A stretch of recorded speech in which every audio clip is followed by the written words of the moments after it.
What's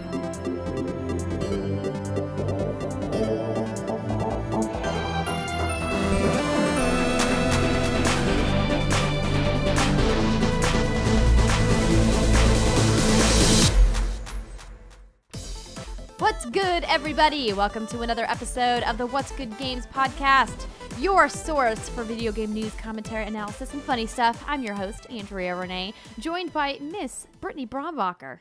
Hello. And Miss Kristine Steimer. Oh, hi. Oh, hi.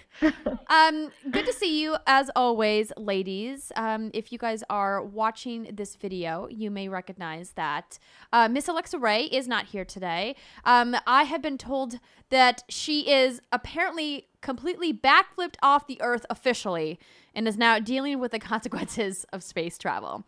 So she will be busy with that consequence situation for a couple of weeks, but she will be back in the not too distant future. But we wanted you guys to let you know that we will be getting some fun guest stars on What's Good Games in the next couple of weeks. Some friends of ours that we've been looking forward to getting on the show, starting with Miss Kim Wallace from GameInformer next week. Yay! I love maybe Kim. Maybe it's the week after. Not next week, the week after. It's the week after. I can do math. I'm good at it. It's hard. I'm not. I'm bad. But we're looking forward to that. So if there is anybody that you guys would like to see on the show someday that you think would be really fun to hear from, tweet to us at whatsgood_games. Go to our Facebook page at facebook.com/whatsgoodgames. You can also email us at contact@whatsgoodgames.com if you guys have a favorite podcaster or video game personality that you love. I also have some fun news. You may have heard on the show us having a whole discussion about the hippos in Assassin's Creed Origins. Ending with Alexa Ray saying that that's how she attacks people. She runs at them with her mouth open. We had an amazing thing happen. Somebody from the internet heard this show and reached out to us. Her name is JC, and she sent us an amazing design of a hippo with its mouth open, and it says, "I'm ready to attack." It's really cute. The artwork is fantastic. We are, of course, putting it on a t-shirt that you guys can buy at our store. That's teespring.com/stores/whatsgoodgames. We'll, of course, be putting it on the social media channels for you guys to take a look at. That is going to be really fun. So thank you, JC, for whipping that up for us. And you guys are going to be able to benefit from that. I also do have a piece of personal news that I would like to share. If you missed my announcement on social media, I am officially leading a roundtable at DICE. That is the summit put on by the Academy of Interactive Arts and Sciences, the people who put on the DICE Awards. And the roundtable that I'm leading is called the Engaging New Audiences, the Changing Face of the Gamer, which is something that I'm really excited to talk to some of the awesome creators that come to DICE about, leaders in the field of video games and technology. You guys can learn more about that by heading on over to the DICE Summit website, and you can find that. I should have had this pulled up and ready to go. We're professionals. At dicesummit.org. Just like it sounds, dicesummit.org if you want to learn more about that. Just wanted to throw that out there. It was kind of a cool announcement that happened for me this week. It's very cool, and congratulations on that. You will kill it. Thanks. I'm pumped. Just don't kill anyone. Yeah, I've never actually hosted a roundtable at DICE before. I've covered the red carpet and the awards from DICE a couple of times now. But this will be my first time, so I'm a little nervous, but I think it'll be fun. Oh, you'll be great. Thanks. Girl, you killed those Nintendo World Championships. You can handle a roundtable at DICE. You know, That's true. That's very kind of you to say. This is a little bit more intimidating because literally anybody who has a pass to the summit can sit down at my roundtable. And so, I mean, what if, like, you know, some really cool people sit down and I get all nervous?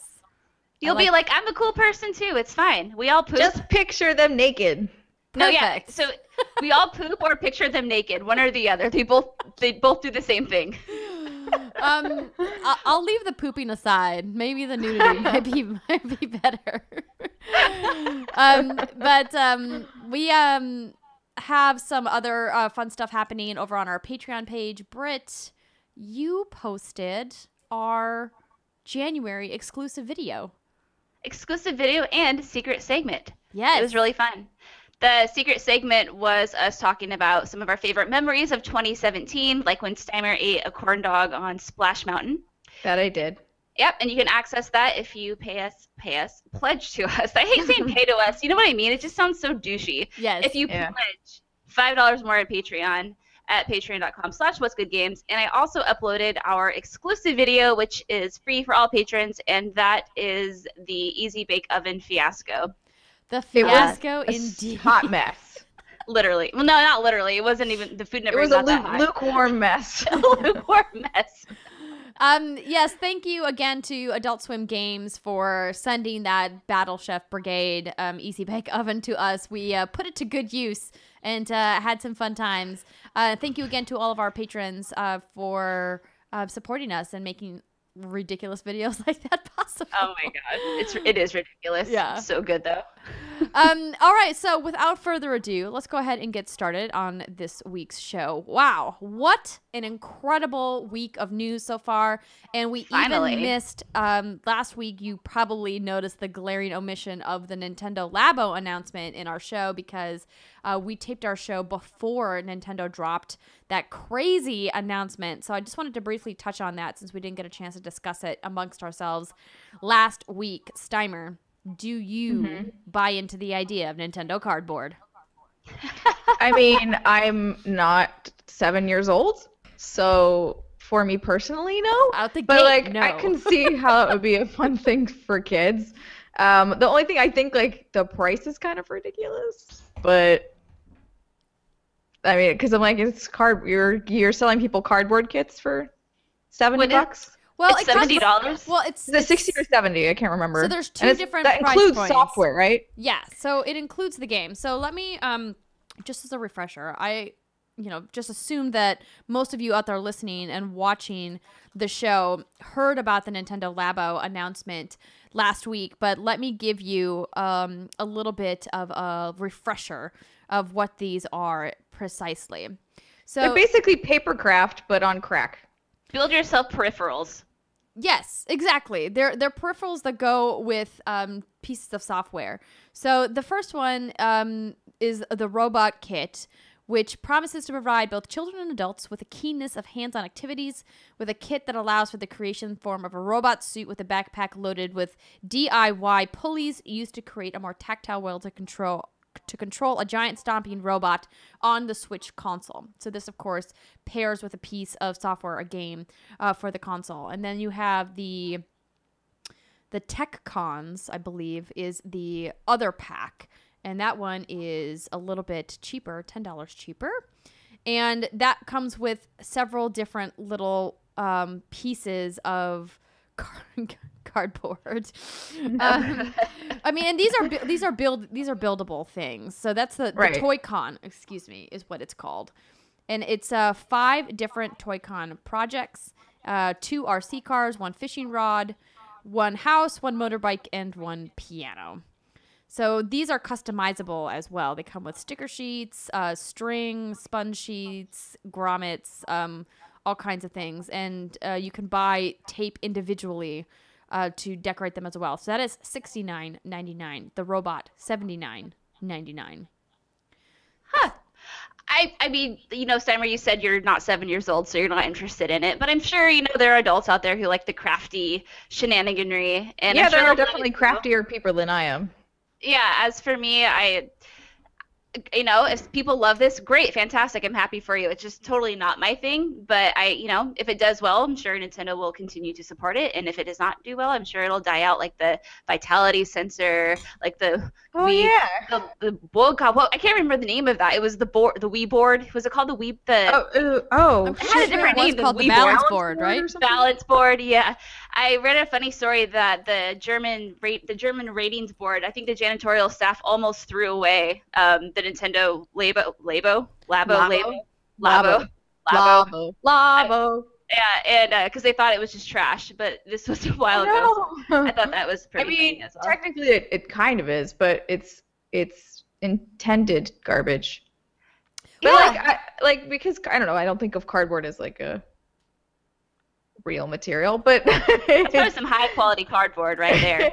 Yeah, cardboard's actually pretty dangerous in the sense that like you can get some gnarly cuts with cardboard if you're not careful. I know this because a college roommate of mine sliced her knee open with cardboard on accident, obviously. So I'm curious to see if there'll be any injuries with this whilst building. But I think it's an interesting concept. Like, I do really like it when Nintendo does weird stuff like this because I'm always curious to see how well it lands with the general public. Yeah, they do some weird stuff, and sometimes I love it, sometimes I hate it. I know they're trying to appeal to to the non-core gamers of the world, and this is probably one of the first steps they're making. Well, a first step they're making, a major first step they're taking. Yeah, I mean, they obviously are gearing this towards children. I mean, that is expected. If you look at the Nintendo Labo website, they have 2 workshops they're going to kind of test run some of the software with kids out in the wild, and those are geared towards kids ages 6 to 12. Over on Polygon, Charlie Hall wrote a piece called "What Every Parent Should Know About Nintendo Labo." He started out his article with, "As the proud owner of several curious, industrious children, I shed a literal tear when I learned about Nintendo Labo, the line of custom-made cardboard contraptions for the Nintendo Switch. Here is a toy specifically designed for nerdy parents like me. Since its announcement yesterday," which was obviously last week, "I've been doing a lot of thinking about how I'm going to introduce it to my kids." He goes on to talk about how you should get the variety kit first and how you're going to need to explain that the Switch is not a toy, that it's a computer, and that mommy and daddy both have their Legend of Zelda Breath of the Wild saved game sitting right there. So under no circumstances good point. you should spill your juice on that.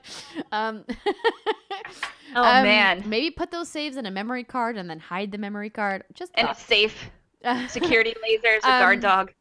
But essentially, like, the idea is that that it's cardboard, so it's only going to be strong up into a certain degree, and that the rubber bands will eventually give out, and that, you know, you're going to be lucky if this thing lasts a couple of weeks before it breaks. Set expectations, so to speak.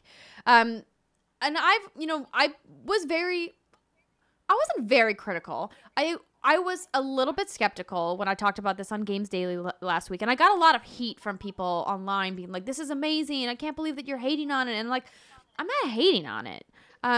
I think that it's a really neat and innovative and imaginative idea. I think the idea of using the Switch inside some of these certain pieces and making them customizable so you can color on them and put stickers and things on them is really awesome. And I think it's a nice blend of, you know, crafty creativity, which we love to do in our Patreon videos, and technology. However, I'm concerned that you're putting a $300 piece of equipment inside some cardboard that could break, that could get thrown, that could get dropped. And I know obviously the Switch is designed to take a little bit of dings here and there, but it's still like, you can't like bang it around. Drop kick it. Yeah, it's still like a mini computer. And an expensive piece of technology for most families. And if you spill things on it, if the cardboard rips, the idea that, like, the piano, for example, like, what happens if somebody accidentally steps on it? Bam, it's crushed, it's done. You know, and, like, Nintendo has said that they're going to be, or there's stories out there saying that they're going to be putting the stencils and things online so that industrious parents could essentially recreate these from Amazon boxes, so to speak. But I mean, I don't know if everybody has time for that. I know some people look at crafting as a fun way to interact with their kids, but other parents maybe just want to actually do the game instead of actually the crafting component with it. Every family is going to be different, but these were just some concerns that I had with it. But overall, I think we're not going to know how it is until we try it. So I would really like to see how robust the software is. I'm with Steimer. I think the price is too high unless the software is really good. But then again, everything about the Nintendo Switch, except for the base price of the console, is too high. The Joy-Cons are too expensive. The Pro Controller's too expensive. The idea that you're paying $70 or $80 for essentially glorified cardboard seems too expensive, even though it does come with software. But yeah, especially because it is targeted for children. And obviously, children never buy anything themselves, but like, you want to like help those parents out a little bit, right? Like, give them a little bit better of a price point so that they don't feel, or like you can feel more justified with it. But like, yeah, like you said, Andrea, I mean, if the software is like makes you macaroni and cheese, then maybe it's also worth it. I admittedly haven't read up too much on this. So is the software going to be exclusive? Like, do you have to put the software in the cardboard in order to play some of these games? Do we know? That's a great question. I mean, like, 'cause the trailer I saw, they were putting like controllers and Joy-Cons and other things like in certain parts of the cardboard and then moving around. So I imagine it's just all motion based. But what I'm wondering so you wouldn't need the cardboard, is what you're saying? Or would you? Like, do you know what I mean? Like, I don't think it's smart enough to detect whether or not it's encased in cardboard. Well, no. What I mean is, like, do you have to have like the Joy-Con behind your right shoulder, for example, in order for like another controller to work, kind of thing? Like, does that distance enabled? have to be there? That's a good question. I would imagine yes. Because it would probably be difficult, particularly with like the robots one, for example, to use that without it. But I don't know. We haven't gotten a chance to try these for ourselves, and I haven't seen a hands-on demo from any outlets yet. We should build one. Oh no! Like, I think this is great. Definitely try it for sure. Lego building families. Hell, I used to build with Lincoln Logs when I was a kid. So I love Lincoln Logs. Yeah, so like that part, I'm like, okay, that's cool. It's just I think things are gonna get broken and like people are gonna get mad because I mean, realistically, put mommy and daddy's Switch in there with their Legend of Zelda, like just seems like a bad idea. Well, I mean, you bring up two staple building toys, Lincoln Logs and Legos, both things which are almost infinitely reusable, right? Like, and barely indestructible. Yeah, I mean, you can like throw those things around, step on them, yell at the sky when you step on them, and then Yes. Oh my gosh. I'm sorry. I got distracted because I was talking, and then I see that there's a very thin strand of spider web that is connecting my microphone to the ceiling. And now I'm definitely afraid that there's going to be a spider that drops down onto my microphone sometime during the podcast. Hold on. Let me. This, ladies and gentlemen, is why you need to subscribe to us at youtube.com/WhatsGoodGamers so you can watch this ridiculously as it's happening. Oh my god. I look like I'm crazy, but I swear to God, there was a spider web there. Anyway, Love it.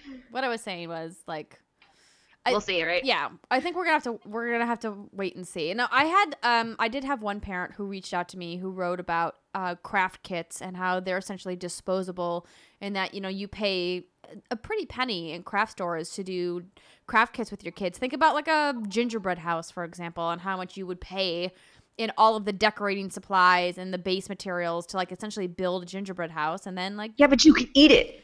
Okay, maybe a gingerbread house was a bad example. Let's do infinitely better because it's food. I understand the point you're making. The point I'm making is that there are relatively disposable, crafty projects that are not cheap to do as well. But I would argue to this parent when I let it go. But that like, I don't know. I've never seen a disposable craft kit for $70. Like, maybe I'm not doubting that they exist. I'm just saying that most parents out there probably are not buying $70 kits that are one-time use things for their kids. Right, especially going out on a limb, parents, if I'm wrong and you're listening to the show and you're like, actually, I spend way more on my kids, please let me know. Tweet to me. Kids are expensive. I mean, and I think my biggest concern too is if you have to buy the cardboard kit and you have to buy the additional game as well, then it just becomes ridiculously expensive. That seems a little unreasonable, and like I said, I haven't looked into this too much. I'm not sure if that's the case, but if it is, that's ridiculous. That's way too expensive. Yeah. You're looking at like $100 probably. Anyway, whatever brings you happiness. Yeah. I'm not judging. I spent $800 on Pokemon Go. It's fine. That's true. I'm not in a place to judge anyone. And on that note, let's get to the news of this week. I just wanted to touch on that because we didn't get a chance to talk about it. Hour later. So, the big news of the week. Something that I am incredibly excited about. Xbox Game Pass will include first-party games day one. So I have a statement here from Phil Spencer, the head of Xbox, that they posted on the Xbox Wire this week. And I'm going to read it for you. When we launched Xbox Game Pass in June 2017, we knew we wanted to craft a service with gamers in mind. That meant a diverse, expanding library of over 100 games and counting, matched with one monthly price and unlimited access to download and full fidelity experiences. We've been blown away by the incredible response. Following launch, we heard from fans around the world who wanted Xbox Game Pass in their country. In September, we expanded globally, and Xbox Game Pass is now available to fans in 40 countries. We've also continued to expand the catalog with new games added to the Xbox Game Pass library every month, so there's always something new to play. We know our fans value having a variety of games to play at a low monthly price. We've also heard from fans that the ability to play new blockbuster games in Xbox Game Pass is important. So I cut a little bit out here. Moving forward, we plan to release all new Xbox One exclusive games from Microsoft Studios into Xbox Game Pass on the same date as their global release. This means that when Sea of Thieves launches on March 20th, it will be included in Xbox Game Pass to all members. This plan to bring new games timed with their global release into Xbox Game Pass not only includes announced titles like Sea of Thieves, State of Decay 2, and Crackdown 3, but future unannounced games from Microsoft Studios, including new iterations of our biggest Xbox One exclusive franchises such as Halo, Forza, and Gears of War on the same day as they launch. Our fans have also asked for more choice in the subscription offerings available for Xbox Game Pass. As part of today's library expansion, we are also pleased to announce that we are working closely with our retail partners such as GameStop to offer a 6-month Xbox Game Pass subscription card for those fans who want a variety of ways to purchase and enjoy new games and services. The 6-month Xbox Game Pass subscription card will be available at select retail partners for $59.99 beginning March 20th. We've only scratched the surface of the opportunity this new model brings to the industry and what we can deliver to our fans. We firmly believe Xbox Game Pass will be a catalyst to create new opportunities for game developers and publishers to innovate in the way that games are developed and delivered, leading to entirely new ways to play. This is so beautiful. I could cry. Yeah, I could cry. This is so beautiful. I'm like literally tearing. I could not believe it when this announcement came out. I was like, wait a minute. I had to go back and read it a couple of times to make sure that I was understanding it right. This is exactly what Xbox needed to do. And I saw some chatter amongst some other industry journals this week saying that this is essentially their vision of like the digital connectivity that they launched the Xbox One with when they announced it way back when in like 2013, that this is like what they were looking for, or this is what they were trying to achieve. And they got this like incredible backlash from like this always connected box. But I feel like this is what they were aiming for, right? No, you're not. It's not that. I'm perplexed by this decision. Unless, are you looking for a catch? Do they mean you get the whole game, or like do you get? Because I'm like, are you just there? So to me, the business side of it is like, what's the catch, right? No, it's more of like they would be losing fuck tons of money doing this. Or I did some napkin math earlier this week. When I was hosting with Tim for Games Daily, I was like, let's just break this down, like math-wise. And so like the napkin math is, if everyone's, so Xbox Game Pass is $9.99 a month, so $10 a month. Let's say that it's only $100 a year. Right, so $120. $120. So there are not 12 months on the year. So Xbox has not released how many Xbox Ones are in the wild, right? They haven't released global sales numbers. And so we can, estimates from analysts put it between 30 and 40 million. So let's just skew down and say it's 30 million Xbox Ones exist in the world. Let's say only 10% of people who own an Xbox One choose to subscribe to Xbox Game Pass. Just 10%. So 3 million people. At $10 a pop, that's $30 million a month, $360 million a year in revenue just from the Game Pass subscription. And this is my hypothetical model. It could be more, could be less.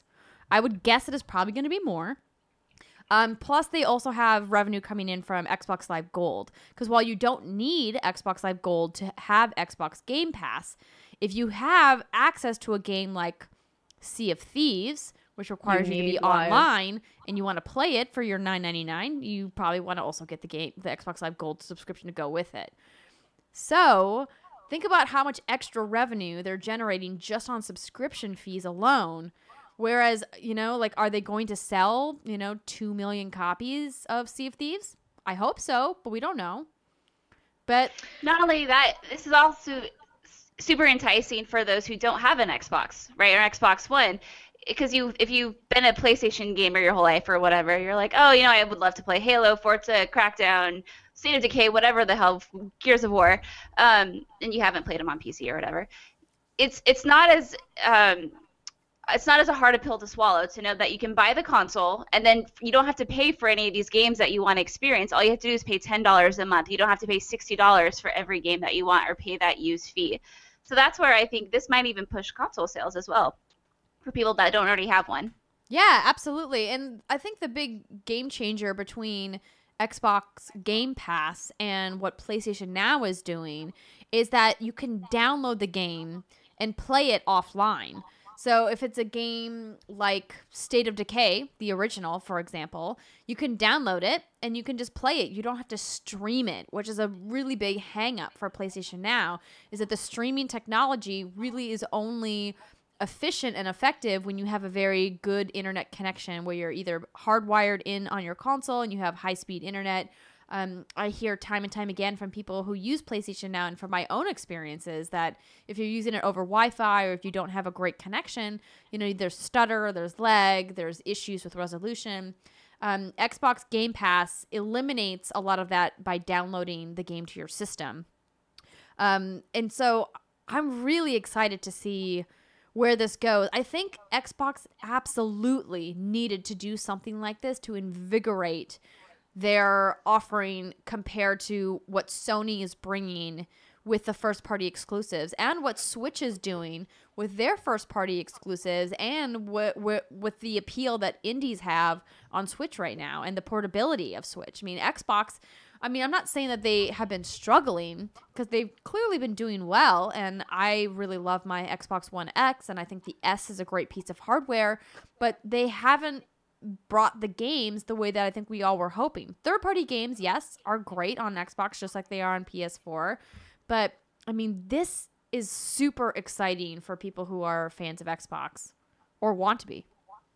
It's just super exciting in general. I love this industry, but you know, the politics of business, whatever, it's crucial. But to see like a move like this, like I said, like I didn't quite tear up, but I was almost wanting to tear up. I'm like, this is so beautiful. This is so good. This is such good warm and fuzzies. Good job. To me, I don't know. I guess like don't get me wrong. I think this is fantastic, and I think it, like Andrea said, like they needed to do something like this. I'm still not convinced. Like, I'm not convinced with your napkin math, Andrea, and I think this is going. I mean, but then granted, like the games they currently have coming out this year, I think you're correct. Like, won't lose that much on because I don't think any of those would be gangbuster sellers anyway, as much as I love Crackdown. I think where they'll start to lose it is with things like Forza and Halo and Gears. And that's just because like I've worked on subscription models like this, and so I kind of know like why they pick the games that they pick and like how that all works. But I do think Microsoft is in a position to lose money. Like, that company can do something like this, and they think they needed to. But, so I do want to make some concessions about the napkin math. I agree with you, Steimer, that like the math is obviously like, listen, like this is super rough. And it doesn't account for all kinds of overhead fees and royalty deals and blah blah blah. There's a lot of like other money that needs to go into like my hypothetical, like they could be making so much money model.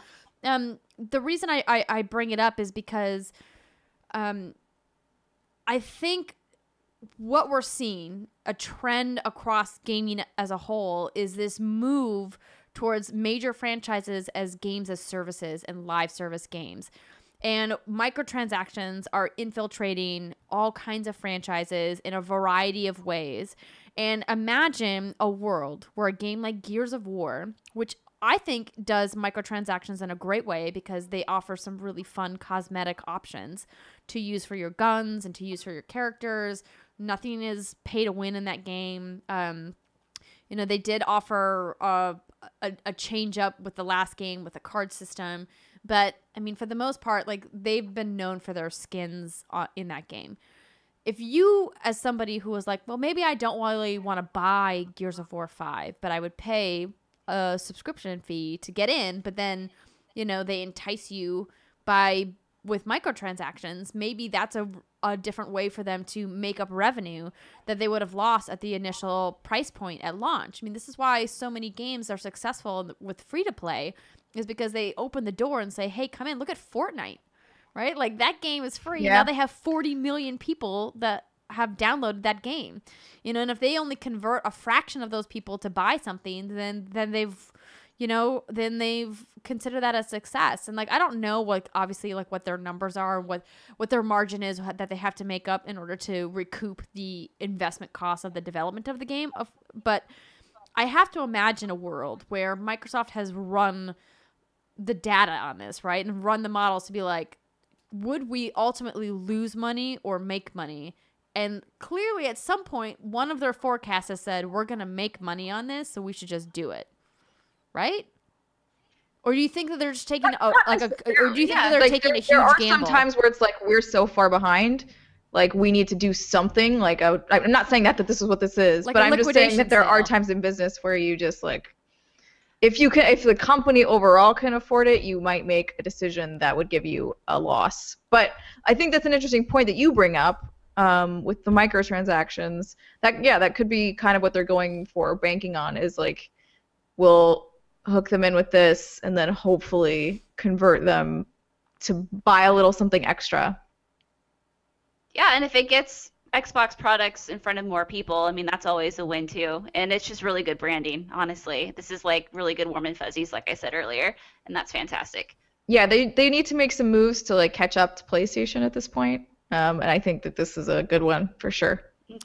Yeah, I mean, I even think of a game like Sea of Thieves, which, you know, Britt and I are going to talk about in the next segment, really benefiting from this, because this game is something that's super difficult to kind of wrap your head around, like, what it is. And if you tell people, hey, you can try it for $9.99 or you can buy it for $59.99, I mean, it's a no-brainer. Right. Yeah, it's like the best demos, right? Yeah. They're not a demo, it's just the game. It's just the whole game. I also wonder, I don't think this will impact it a lot, but it's a random thought that just came to my mind, and I haven't, like I said, thought about it much, but how will this affect used game sales?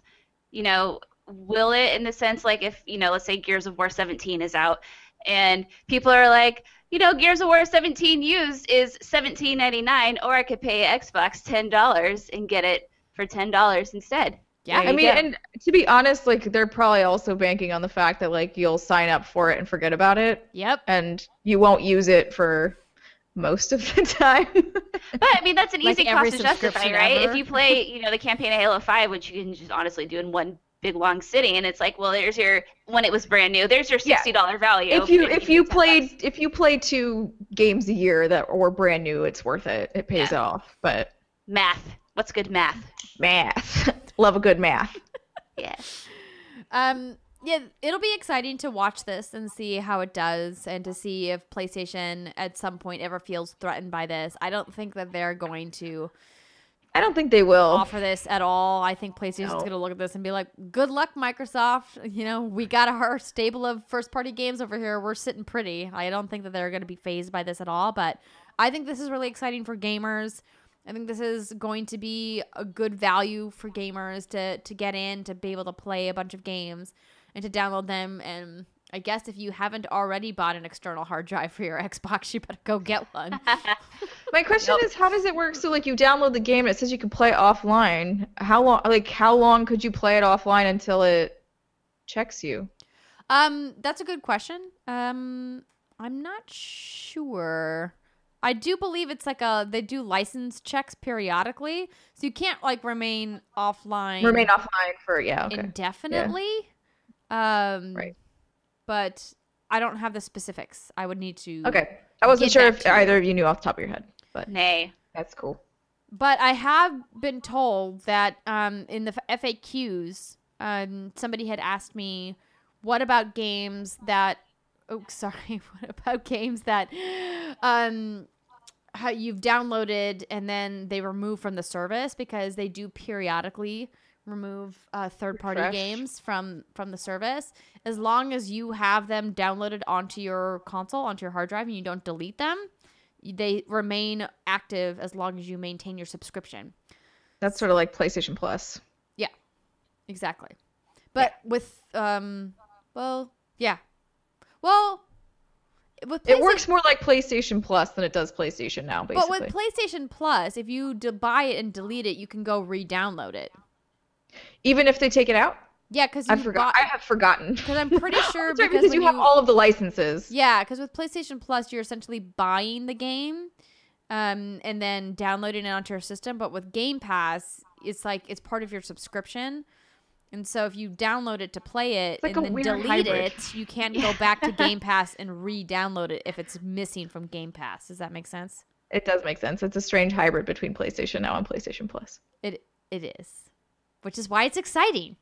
It is exciting. Yay! No, I think this is interesting, and like, I always find it fascinating when industry leaders make moves like this, because you're like, all right, well, how's this gonna go? Real well or real bad? We'll find out. Get the popcorn. I appreciate you maintaining your level of salt that you need to play into your type, but no, I mean, I think this year is going to be this year is a great year. Like those games that you were talking about, those I think this will help those particular games.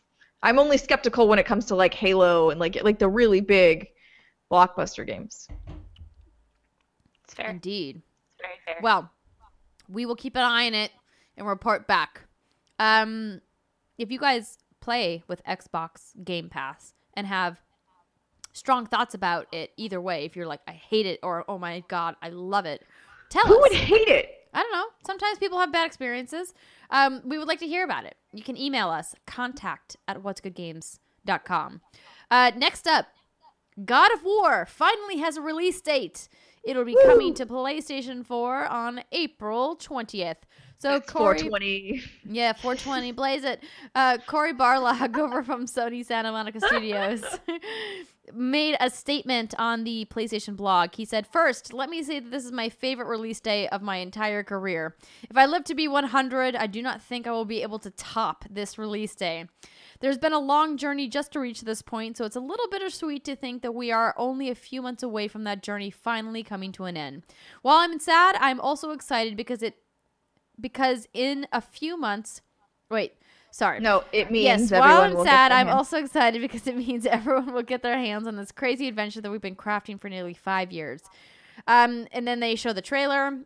Speaking of trailers, I just lost interest in finding an elegant way to get from here to there from the last paragraph, so I just went for it. That's how I roll. I'm really ecstatic, and I can finally show you this beautiful trailer we've been cooking up in the creative kitchen. I'll give you more insight as to why Kratos and Atreus are going on their journey, as well as provide a glimpse into some new bits of action. And then they go on to detail the collector's edition and the digital deluxe edition and how they're connected back to the Norse universe. And you can find all of the details on the various versions of the games with their tchotchkes on the PlayStation blog. But ladies, did you watch this trailer? No. This new, No, I looked this at the new collector's God of War edition. trailer? Highly recommend you take a look at it. I have been a very tepid God of War player and fan over the years. Played a couple of them. Been like, not really my cup of tea. Appreciated the combat, really well done. The amazing set pieces and graphics. The tech, the game development part of the game is really well done in a couple of these games. But Kratos as a person, as a character, as a god or what have you, I just have been like, I don't really like you. You're kind of Don't a like bad, Angry Man? Yeah, you're kind Angry of a Man. bad dude. Zeus. So I've had trouble really getting into the series, but I've been intrigued by the new direction that they're going. Dad of War, as A-Ray likes to say. And this trailer, I think, did a lot to expand upon about where the story is going, who Kratos is, what he needs to do with Atreus. I keep wanting to say like Atreus, like from the Neverending Story, and I don't know if that's how you say his name. So I didn't watch the trailer because there was a disclaimer that it was pretty heavy on story elements of things that might be coming along the pathway of the story, and I stayed away. But because from what I've seen, it's enough that I'm like, all right, I don't need to see anymore. Like, I'm very interested. I've only played a little bit of God of War, the first one, and I never finished it. What I'm intrigued about with this one is it seems maybe, and I haven't played the other one, so I might be wrong, but it seems more focused on story and that relationship than it does like the hack and slash gameplay, and that's why I'm intrigued by it. And so, like I said, I've seen enough. I don't need to watch any more trailers, but it sounds like the trailer kind of swayed you a little more positively. Yeah, no, it absolutely did. Like I said, I was gonna play this no matter what, Avi, but Duh. but I was gonna probably play it a little bit more reluctantly than I'm going to now. Now I'm more intrigued, and that's a good point that you bring up, Britt, about the trailer being, it's not spoilery, but it does give away some kind of key points. But I think I needed that. I needed to be like, I needed the hook of seeing a couple other characters and to seeing a little bit more about the relationship between these two leads, you know, father, son, and kind of seeing where it's going in order for me to like really get into it, because I feel like the gameplay demos that we've seen so far left me feeling a little cold. No pun intended. Yeah, exactly. So yes, I've never Steimer. been a God of War fan. Mostly because I found it too gory. Like, I didn't like hacking up people with that level of intensity. Yeah.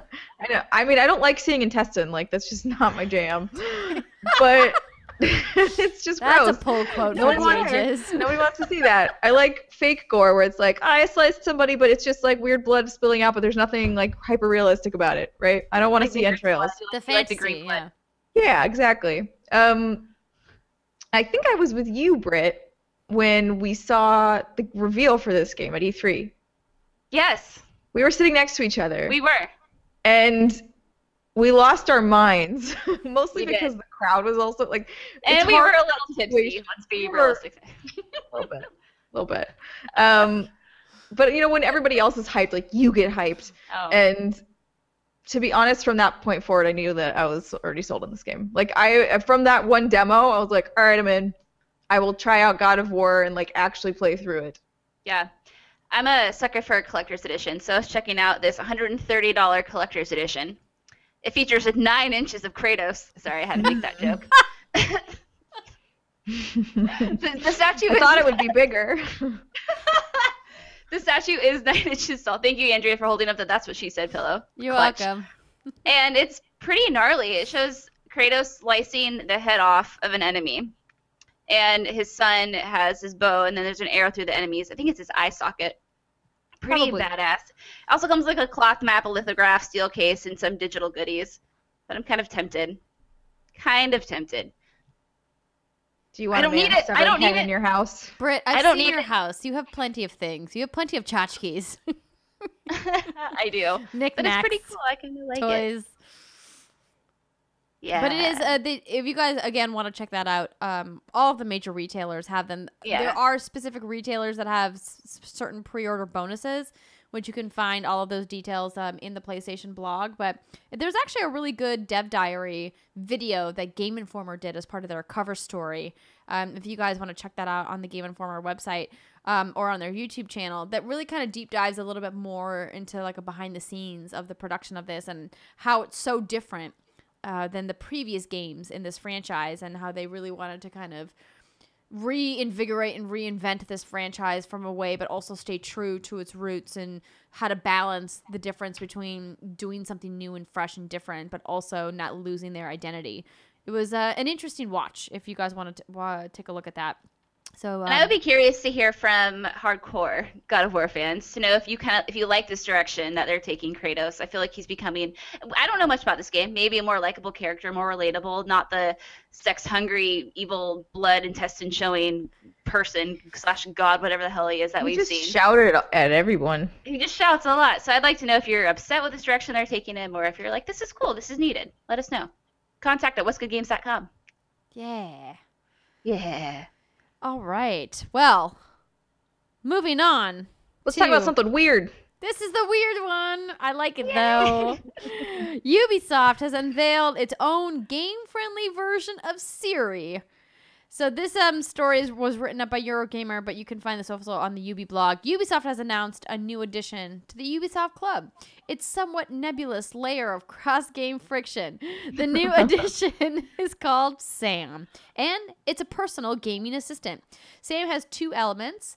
By the looks of it, it provides personalized tips for you based on your profile. Unloading up a game, it might point you towards things you haven't yet tried, and it also exists as a chatbot, accessed via your smartphone.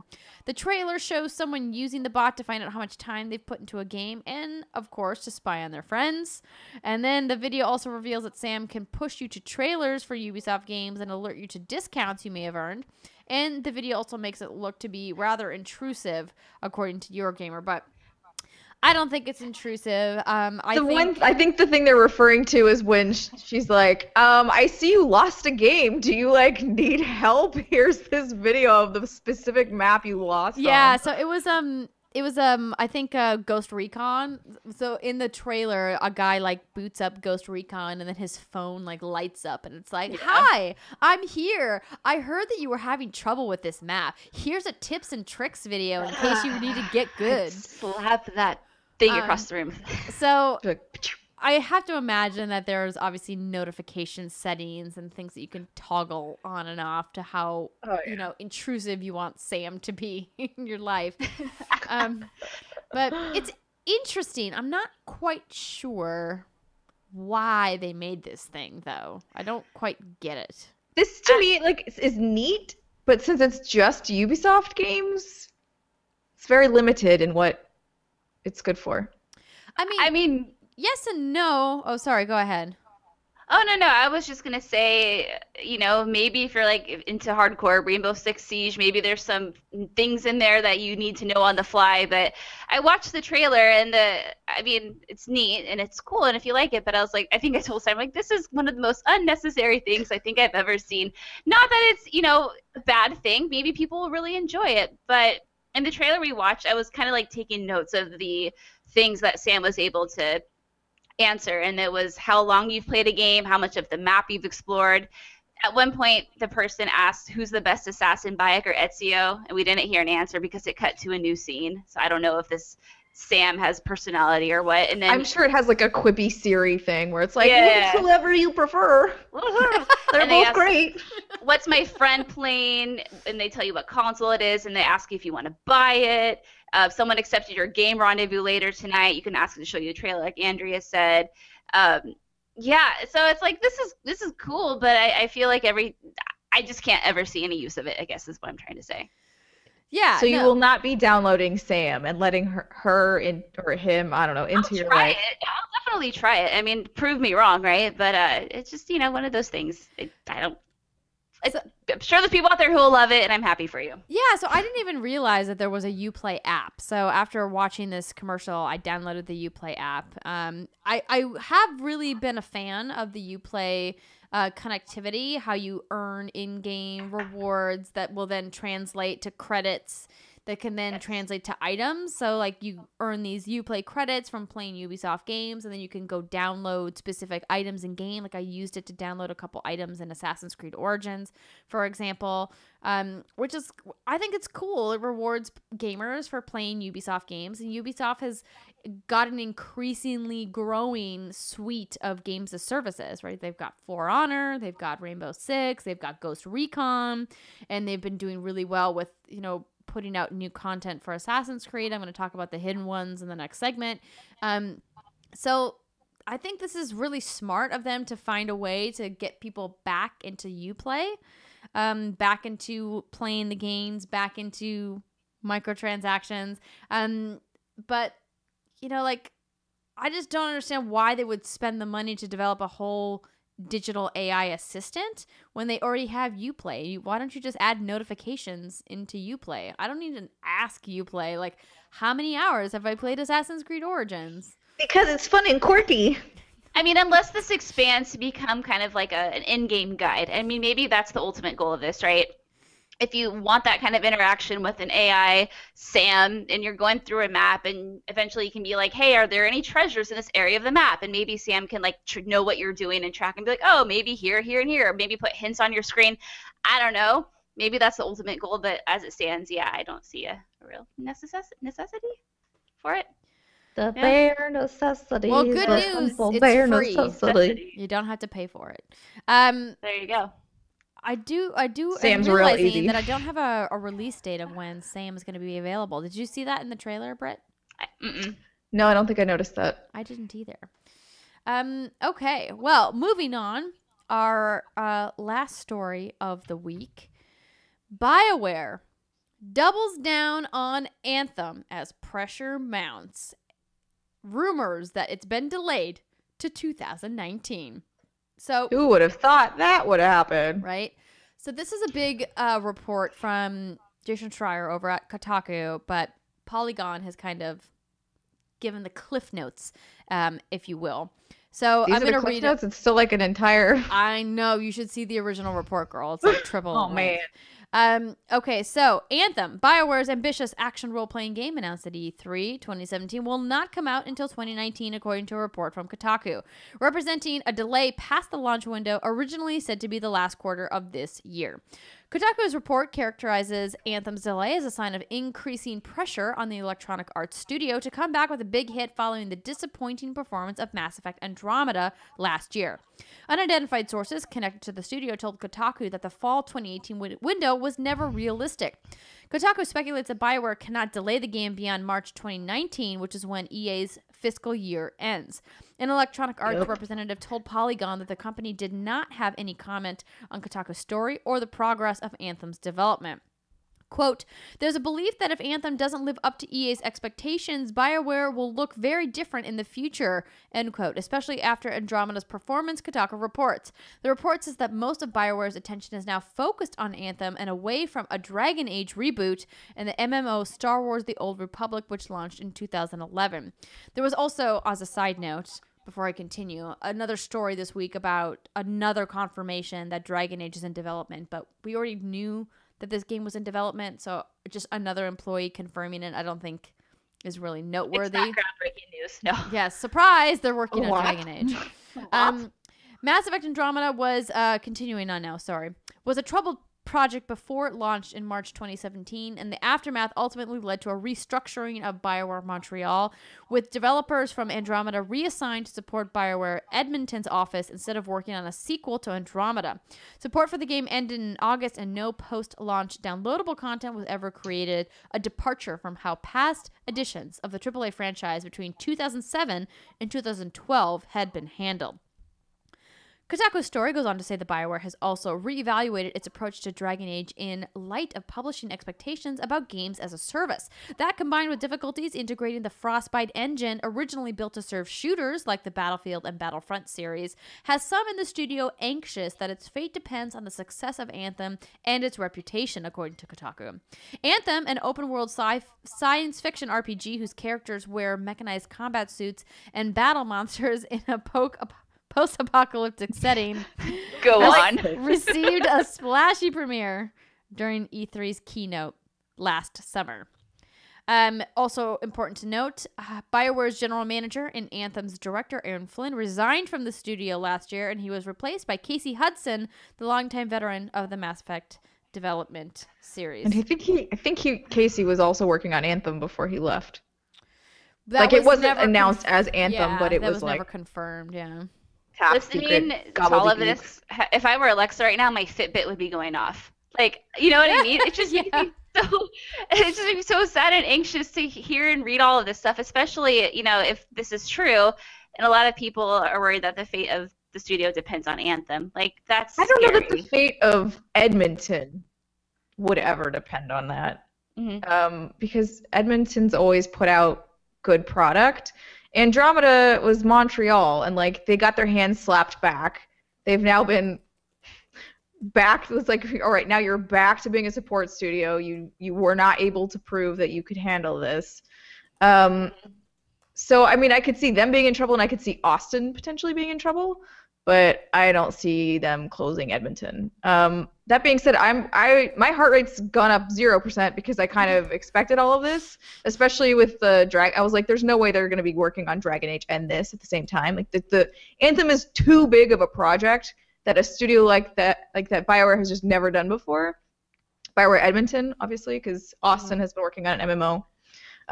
So I mean, it's like all hands on deck at this point, which makes a lot of sense. Yeah, I mean, like you said, like this doesn't surprise anyone. I think it's just like I just have like sympathy and empathy, I guess, for the studio, you know, because we know people who work there, and I love their products, and it just makes me sad that it's kind of such a clenching situation. Like a lot of things are clenched right now. Yeah, I think it's interesting to that Frostbite keeps coming back to like bite them in the ass, essentially. Oh yeah. And it's, you know, it's the EA Stallion engine that's so beautiful and blah blah blah, but like doesn't work for every genre of game. Stop trying to shoehorn this thing into things that's really hard, that it's not meant to do, or build better tools. Like, you knew you had an RPG studio there, and to just be like, well, we have this engine and it's really mostly good for like first person shooters, but make a third-person RPG. Go. Yeah, it's kind of puzzling, especially since if you think about, I mean, there's no denying that games like Battlefront and Battlefield sell copies, right? But I feel like when you look at a studio like EA, when you take away EA Sports, because clearly that's their bread and butter, that's where they make all of their money, right? FIFA's paying everyone's bills. Literally. If we don't even think about the sports games, which are on a different engine, I believe, I feel like if you look at like popular opinion, critical praise, the things that EA gets like gold stars for are their RPGs. And they're the things that we keep going back to be like, EA is not all bad. Look at all these cool RPGs that they do. And they mostly come from BioWare. And like, that's why it's frustrating to hear that, you know, they're experiencing difficulty, because you would think that EA would want to invest in that. But I don't know how sales of the games are. I know that Dragon Age Inquisition won a bunch of Game of the Year awards and was critically widely praised by most of our industry. And I know that the Mass Effect series is beloved by millions of fans, but I don't know if that translates into dollars. And so I don't know if that means that EA wants to continue making the investment because of that. I don't know. Don't cry, Dragon Age. I mean, the fact that they're talking about like switching, you know, oh, let's look at it as more of games as a service. Yeah, listen. I just let out like a sigh. I get why you're sighing, but I think the light at the end of the tunnel here for people like us who are diehard like BioWare fans is that they got smacked in the face super hard last year by their shenanigans, right? Like, EA took a huge hit from the bullshit they tried to pull with Battlefront and with Need for Speed, right? Like, the gaming community came back at them, they clapped back super hard and were like, don't do this to us, we're not gonna take it. Yeah, exactly, we're not gonna take it. And I think that EA had to stand up and listen to that, particularly when Disney got involved with the Star Wars brand. Right? You know, like Alexa on this show speculated that EA is potentially going to have the Star Wars license like taken from them if they, you know, fuck up again. Give it to Ubisoft. Right? Or there's a million other studios that could do really cool things with the franchise, but I hope in my heart of hearts that the people at EA, and not at the developers, but at the publisher, look at the reaction that they got from the gaming community for what they tried to do with their other franchises and say, we can't fuck this up again. We need to do it right. We need to get it right the first time. And I'm trying to see the silver lining in like the shitstorm that happened to them last year and be like, oh, did you learn your lesson? I hope you learned your lesson. Please don't fuck up Anthem. I mean, please don't fuck it up. Let's just hope they aren't like Bungie and do not repeat the sins of the past. But I will say that. Oh look, it's. Oh, Britt is holding up to the camera. Hold on, let me go full screen. Wait, hold them back. She's got Morden and Garrus. Those are really cute. Are those little statues? They're from the BioWare stores. Yeah. And on the bottom of the Garrus, it says, I'm in the middle of some calibrations. Oh, I love it. What does Morden say? Morden says, someone else might have gotten it wrong. Yep, that's right. They watch me every podcast, and now I'm feeling emotional because talking about BioWare. Anyway, I'm fine. Not fine. But the thing, yeah, I can't remember what I was gonna say. It's fine. Sorry. No, it's all good. It probably wasn't important. We were talking though. about But, like the public perception and how they can't screw it up. right. I think They can still screw it up. they 100% could still screw this up. I hope that they are not just looking at their own failures. I hope that they're looking at other studios and like games as services and seeing which ones are doing things well, which ones are communicating well, which ones are not, and take those learnings, and so that they can hopefully have an easier time, an easier launch. Because I really, obviously, like, I love BioWare, and I was like, thought this game looked pretty cool. Yeah, it's a little bit like Destiny-ish, but if it's a better Destiny with a cool-ass Titan combat suit thing, that sounds neat. We can, like, roll around and maybe, like, kiss a dude.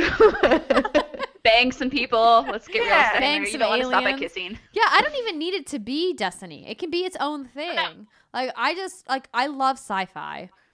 I love BioWare's storytelling and relationship building.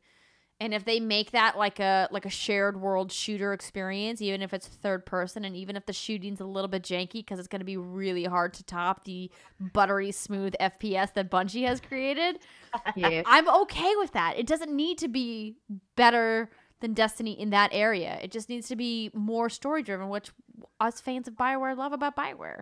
Even so, when they had that long gameplay demo, the only thing I didn't like about it was like the voiceovers that were playing the game. They just seemed off to me. But always what they are, were right? doing in the game, I know, right? Yeah. What they were doing in the game, I was like, yes. Like, I want to like go into this cave and get some points for going into this cave. I want to go over here. I want to get cool armor. Like, want to tell you that I remember this line because it was delivered so flat. And I was like, that's weird. They were like, oh, cool, I just got a legendary item. And I was like, is legendary bad? Is that normal? Why would you, what? It was weird. Yeah. Well, don't let that deter you, because we all No, know that those it was just, I thought it was like, really funny. Are terribly done. And like, you would think by this point that someone on their marketing team would be like, yo, dudes, this sounds real fake. This sounds like so terrible. Let's just like, let's either cut the commentary track or like, let's just do it live. Or Heaven like, forbid if something goes wrong, it's okay. Gamers like us to come record a demo. Oh, Right? yeah, that'd be gibberish, Steimer. But that would would be- be legendary. I mean, just for Yeah, you, but that's Britt. authentic. That's what it sounds like when you get an actual legendary item. Yeah, so dear EA, just don't do what Activision's doing with Destiny in terms of microtransactions and other things, and you'll be fine. Learn from their mistakes. One thing I thought was interesting that I didn't know because I haven't been paying attention to the Reddit is already there is I believe he's a producer on Anthem in there, and he is continuously like grabbing feedback from threads. So if you are somebody who is interested in having a little dev communication, you should go to the Anthem subreddit. Noted. I went raised through her and like hand. started reading all of his posts, and I was like, this is really neat that this game's not coming out for a while, and this would be the time to give them feedback, which is funny because you don't really know what you're giving feedback on because it doesn't really exist yet. But Right. like, this is the time when they're building the things. It's like, all right, what would you guys want from it? I think that's neat that they're already Yeah, doing and that. I'm glad you brought that up because I had no idea that was going on because I just assumed since we know like almost nothing about this that there's nothing out there. But that's great. He doesn't obviously give away a lot, Right. but he does. I've seen him being like, hey, if you guys have feedback for X types of features, like leave it in this thread, and then he'll grab the thread and give it to the dev team, Yeah, girl. which is neat. So already they're trying, which I like it. That's all we can ask for, really. Make me a cool Try. thing, guys. Give me some cool capes.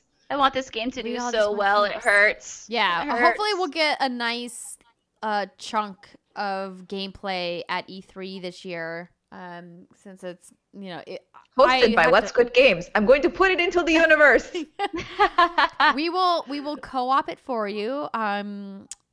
Casey, if you're listening. I'm going to send this Just DM podcast me, to him and let's be like, go. Casey, psst. If you need we play really like testers, your stuff. we'll help We're you very out. animated on stage. We'll get the hype going. Exactly. We'll Oh, hell yeah. understand. We got it. more sane. Yeah. All right. With that, we're going to end our first segment of the show. Thanks for hanging in there. We know it was a long one, but there was some really big news this week, and we had to talk about, of course, Nintendo Labo from last week. When we come back after the short break, we will be talking about our hands-on impressions for some games, including the Sea of Thieves Beta. Stick with us, everybody. We'll be right back.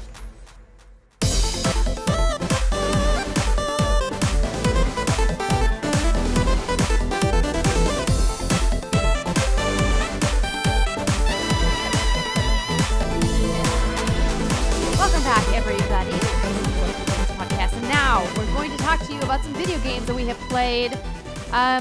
So last week, Steimer told us about her awesome Patty certification experience, but this week you have been playing some more Persona 5. I have. Well, but did you see it coming? Why does that sound so much dirtier when you say it like that? That's my point. I don't know, man. So I most of this past weekend was also me finishing my training, which I have done now. Yay! I am now ready to go dive into the ocean. So that unfortunately took up most of my time. But I did get to play some Persona the past couple days, and I'm trying to like kind of roll through it now because I was talking to you, Britt, and I was like, so I'm like at X point in the story. I feel like it's probably near-ish the end, and you were like, yeah, relatively, like it'll start to speed up now. I was like, okay. So I haven't like, I don't know, it's still Persona. It's I've rejected 2 waifus already, but I'm scared that I won't be able to get to Makoto before the end of the game, and that makes me really sad inside. Because I still haven't. I need to level up my kindness. Read a book. Kind Play enough. a game. How on Oh, brand that's so for funny. you. Actually, you're right, Andrea. I get why you're laughing now. I was like, yeah. Oh, you guys, I need to level up my kindness. It's bullshit. It's my worst skill in Persona and in real life. It's funny because it's true. No, you're a nice person, Steimer. I'm nice to people I like. You are very nice. You're a very good person, Steimer. I can testify. Yes, you are. Oh, thanks, guys. But she's blocked right now because of that, so like I can't. So like, read a book, read a magazine, do whatever it is. I think you can get can you go fishing and level up your I need to go to like kindness? a movie. You just reminded me that I have not been fishing yet. I don't think that levels up your kindness, so I think that No, it doesn't. It doesn't, but I just haven't gone. And I remember doing that in Persona 4. She's like, trying to catch that stupid fish. The game definitely has some interesting twists and turns coming up, so look forward to those. Like, keep playing. Like, I know you're trying to get through it, but like, it's you'll never see it coming. Art. Wait, what? Did you integrate the seal? I did, because like I meant to say you'll never see it coming, and then I tried to do seal bark, but then I realized I didn't add the L to C, and then it just flopped. It's like more like yeah, that. You were doing I like it when you make a dolphin noise and you're like, it's a seal. I'm like, that's not what a seal sounds like. No, dolphins make like a right? She's done that before on the previous podcast. I believe you. Yeah. That's a very scared, unsatisfied dolphin. I don't know what's going on with that. An unsatisfied dolphin. That's a new T-shirt right there. OMG, unsatisfied dolphin. Something's wrong with it. What is the facial expression that dolphin is making? Ladies and gentlemen, in your mind, picture it. Unsatisfied dolphin. I can't even. Sorry. Oh no. Okay. All right. So, I'm breathing. Everything's fine. I wanted to play some Sea of Thieves today, but I was at work, so I could not. But you guys got to play some, so tell me all about it. So tell me. Speaking of unsatisfied dolphins. Oh no, are there dolphins? No, they're sharks. Yes. Okay. So, for everybody listening, the Sea of Thieves beta is still currently going on. If you're listening to this on the day the podcast comes out, it goes until January 29th. It is a closed beta.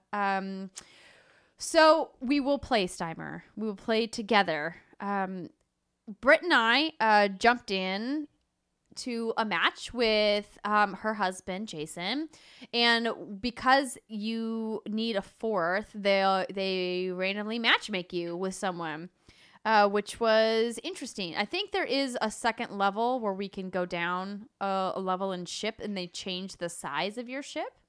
They do. So before you hopped in, Andrea, we played for like 10 minutes in just a 2-player ship. And yeah, the layout's a little different. I want to say it's only 1 level, maybe 2. We weren't there very long. And yeah, so you can only play with the 2 of you in that mode. You can't add a third person. So yes, when she joined the party, we had to add an additional person to our team. So is the 2-player ship easier to steer then? Because like you wouldn't be able to have somebody not able to see with the wheel and somebody looking at the map and somebody like up on the mast, like. So there's still the same issue with the sails being in your way, no matter if you're on the wheel or not.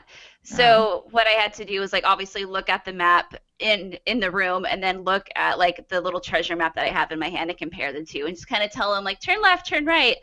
So I think that's an issue whether you're playing 2-player or 4-player. Yeah, so there's a lot, and you can play solo, by the way, but Yes. they don't recommend it. How? You're on a much smaller ship, like it's like a little But dinghy. It's What small. if the sails are still in your way? You have to be a good pirate. It says it's for more experienced My pirates. goodness. Yeah, it says for My experienced goodness. players. But here's the navigation is interesting. Obviously, they're trying to make it feel very true to life in the sense that there's a map, you have a compass, you kind of have to do a lot by sight. We once again refreshed our memories about port and starboard side, which is interesting. Starboard right and port left? Yes. And Yeah. Jason had a good way to remember. Port is 4 letters and left is 4 letters. So remember that port is always on the left. And That then is good. starboard is on the right side. Yes. And so it was they had this master map on the deck below the surface level deck where you take, as Brittney said, your little hand map and you get like an outline of the island that you need to go to. You need to match that outline with an outline of the island on the big map, and then you can set a marker on the big map, but the marker on the big map does nothing in the actual game world. It's not like there's a compass at the top of the HUD where you can like see where you're going. It just identifies which map to the other players that you're going to. But we discovered that you can mark more than one map. So we got confused because the 3 of us were in a party and we had this, match-made random player who we know was pretty good, but they insisted on taking the wheel. We were like, sure, we're just like along for the ride. They seem to be pretty good at navigating and doing everything. And by wanting to take the wheel, this was funny. Andrea was like, I'm gonna take the wheel because we had to turn in a quest. And I'm looking out on the ocean and I hear like the sound of like sword slashing and cutlass, and I'm like, what the hell? Turn around and I look and I see Andrea slowly backing away from the wheel, and then the 4th player grabbing the wheel and just freaking turning it like a madman. He started to put us swiping in the other at me with his direction. cutlass. They were attacking you Yeah, to get the wheel? to get the wheel. Because he was like, no, you're going the wrong way. Because on the map, he had marked 2 different islands. Because on the whenever you pick up a chest in the world, you have to take the chest back to an outpost to sell the chest to this dude with a green glass eye. And then he gives you gold for it. But you can't just like turn it in from the high seas. You have to sail back to an outpost and turn it in. But he had marked 2 separate outposts in the game world. And so I thought that we were going back to one outpost, the one we were closer to, but he was trying to take us to an outpost that was farther away because presumably there were different quest lines that you would pick up at that other outpost. But there was no way for him to communicate this because there's no in-game chat.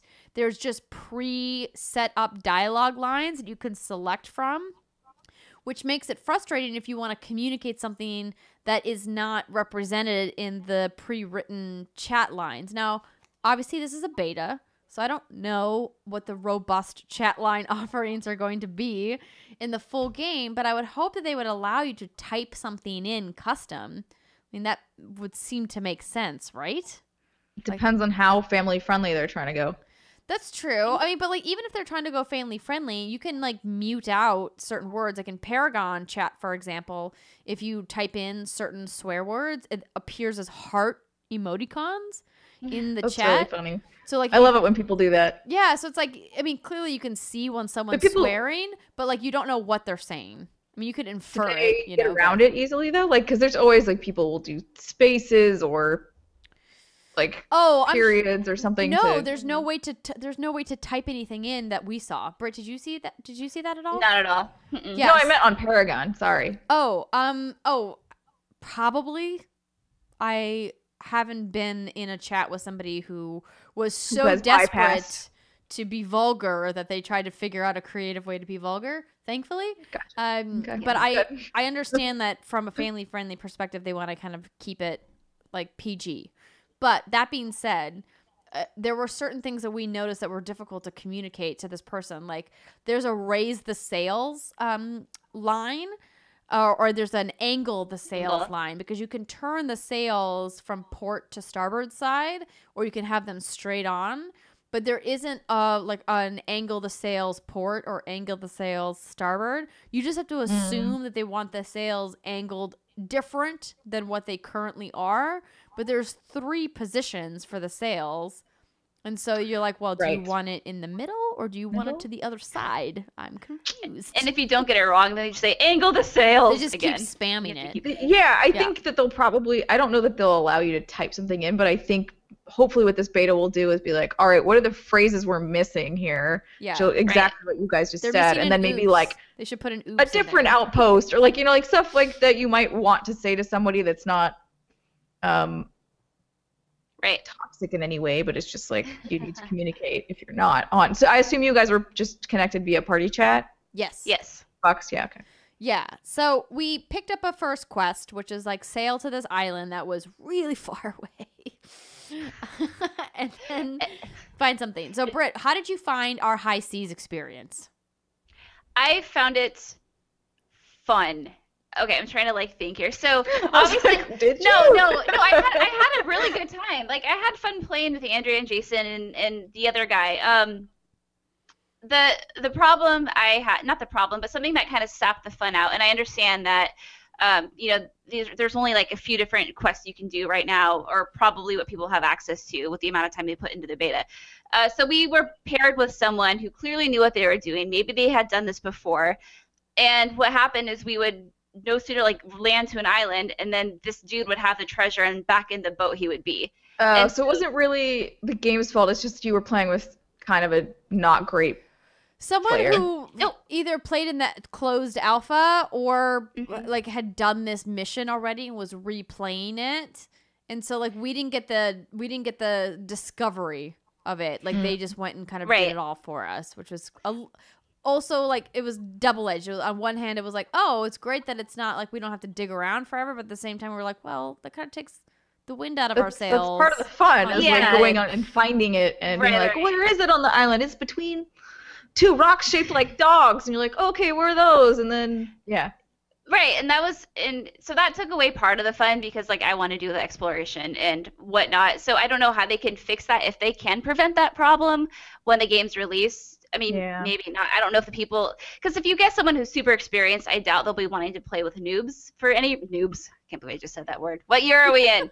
But the good thing about playing with him, like Andrea said, is we were searching the wrong island for like, I don't know, like 15 minutes. Oops. And then we get like this little text pop up, and it's like, I'm on the ship.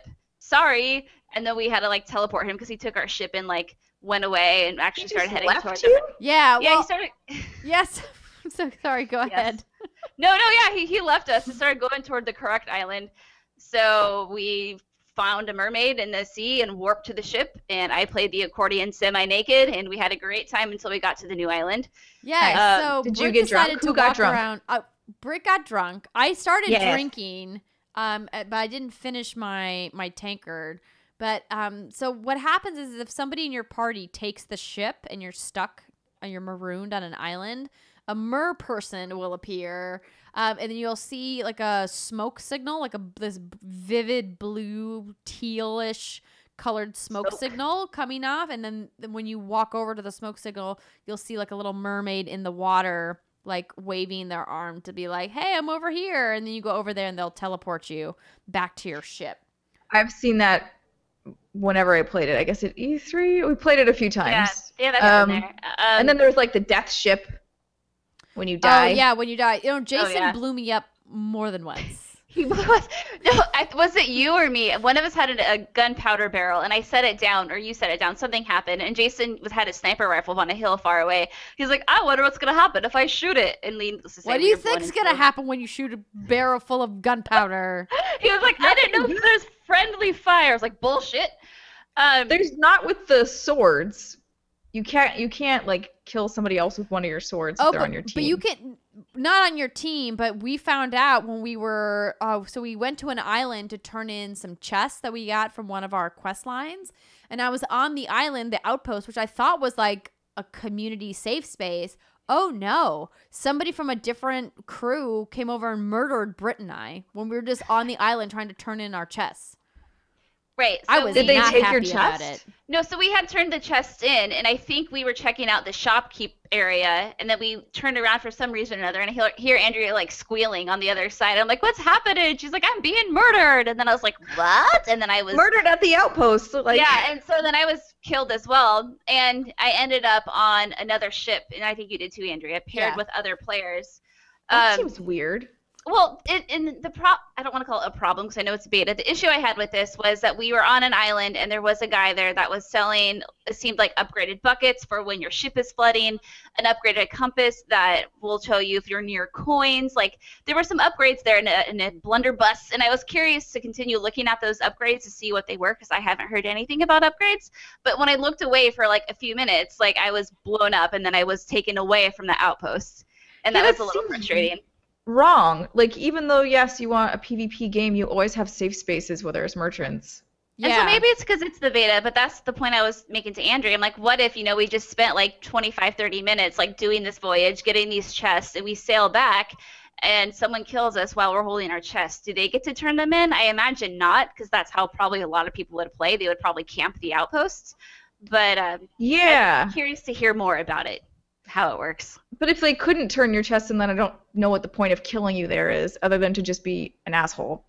Yeah. I mean, well, think about a game like Friday the 13th. Before they patched it out, you could previously kill other counselors to no personal benefit to you. It just was something that you could do. But I thought that you could do it, but you would get negative points. Yeah, I mean, you would. I mean, there was consequences, but I mean, like, it wouldn't prevent you from winning the game, right? Like, sure. It wasn't like you couldn't escape or anything like that. Like I don't understand why Rare would put in the ability to kill people in an outpost. I would hope that, like Brittney said, it was just part of the beta and that they're going to take that out. Because this was my concern about Sea of Thieves when we've talked about it previously. The idea that it's an open world, PvP, shared world game.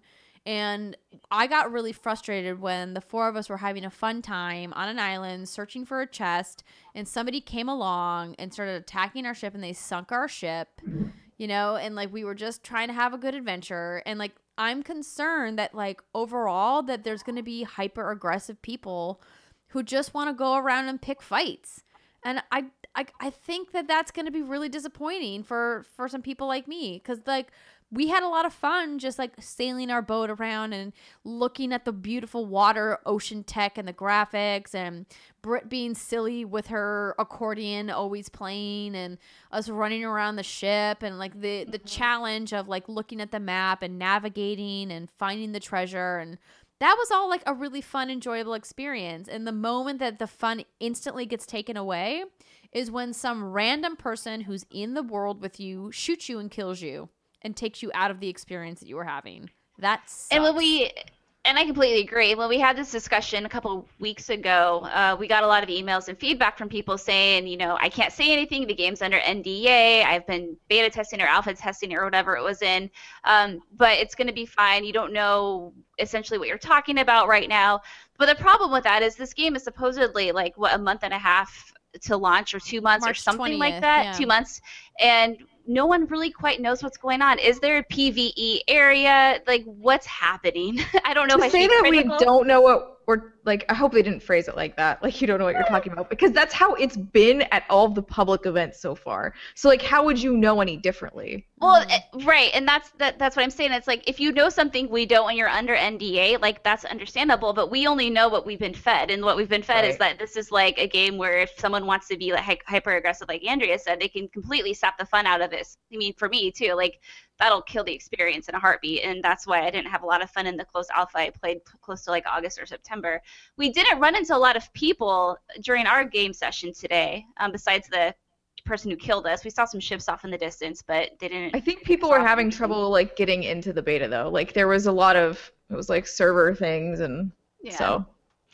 But I had a good time. I really did. I just would like some clarification on like what's going to be in the final game. Like, are other modes we don't know about? There's something.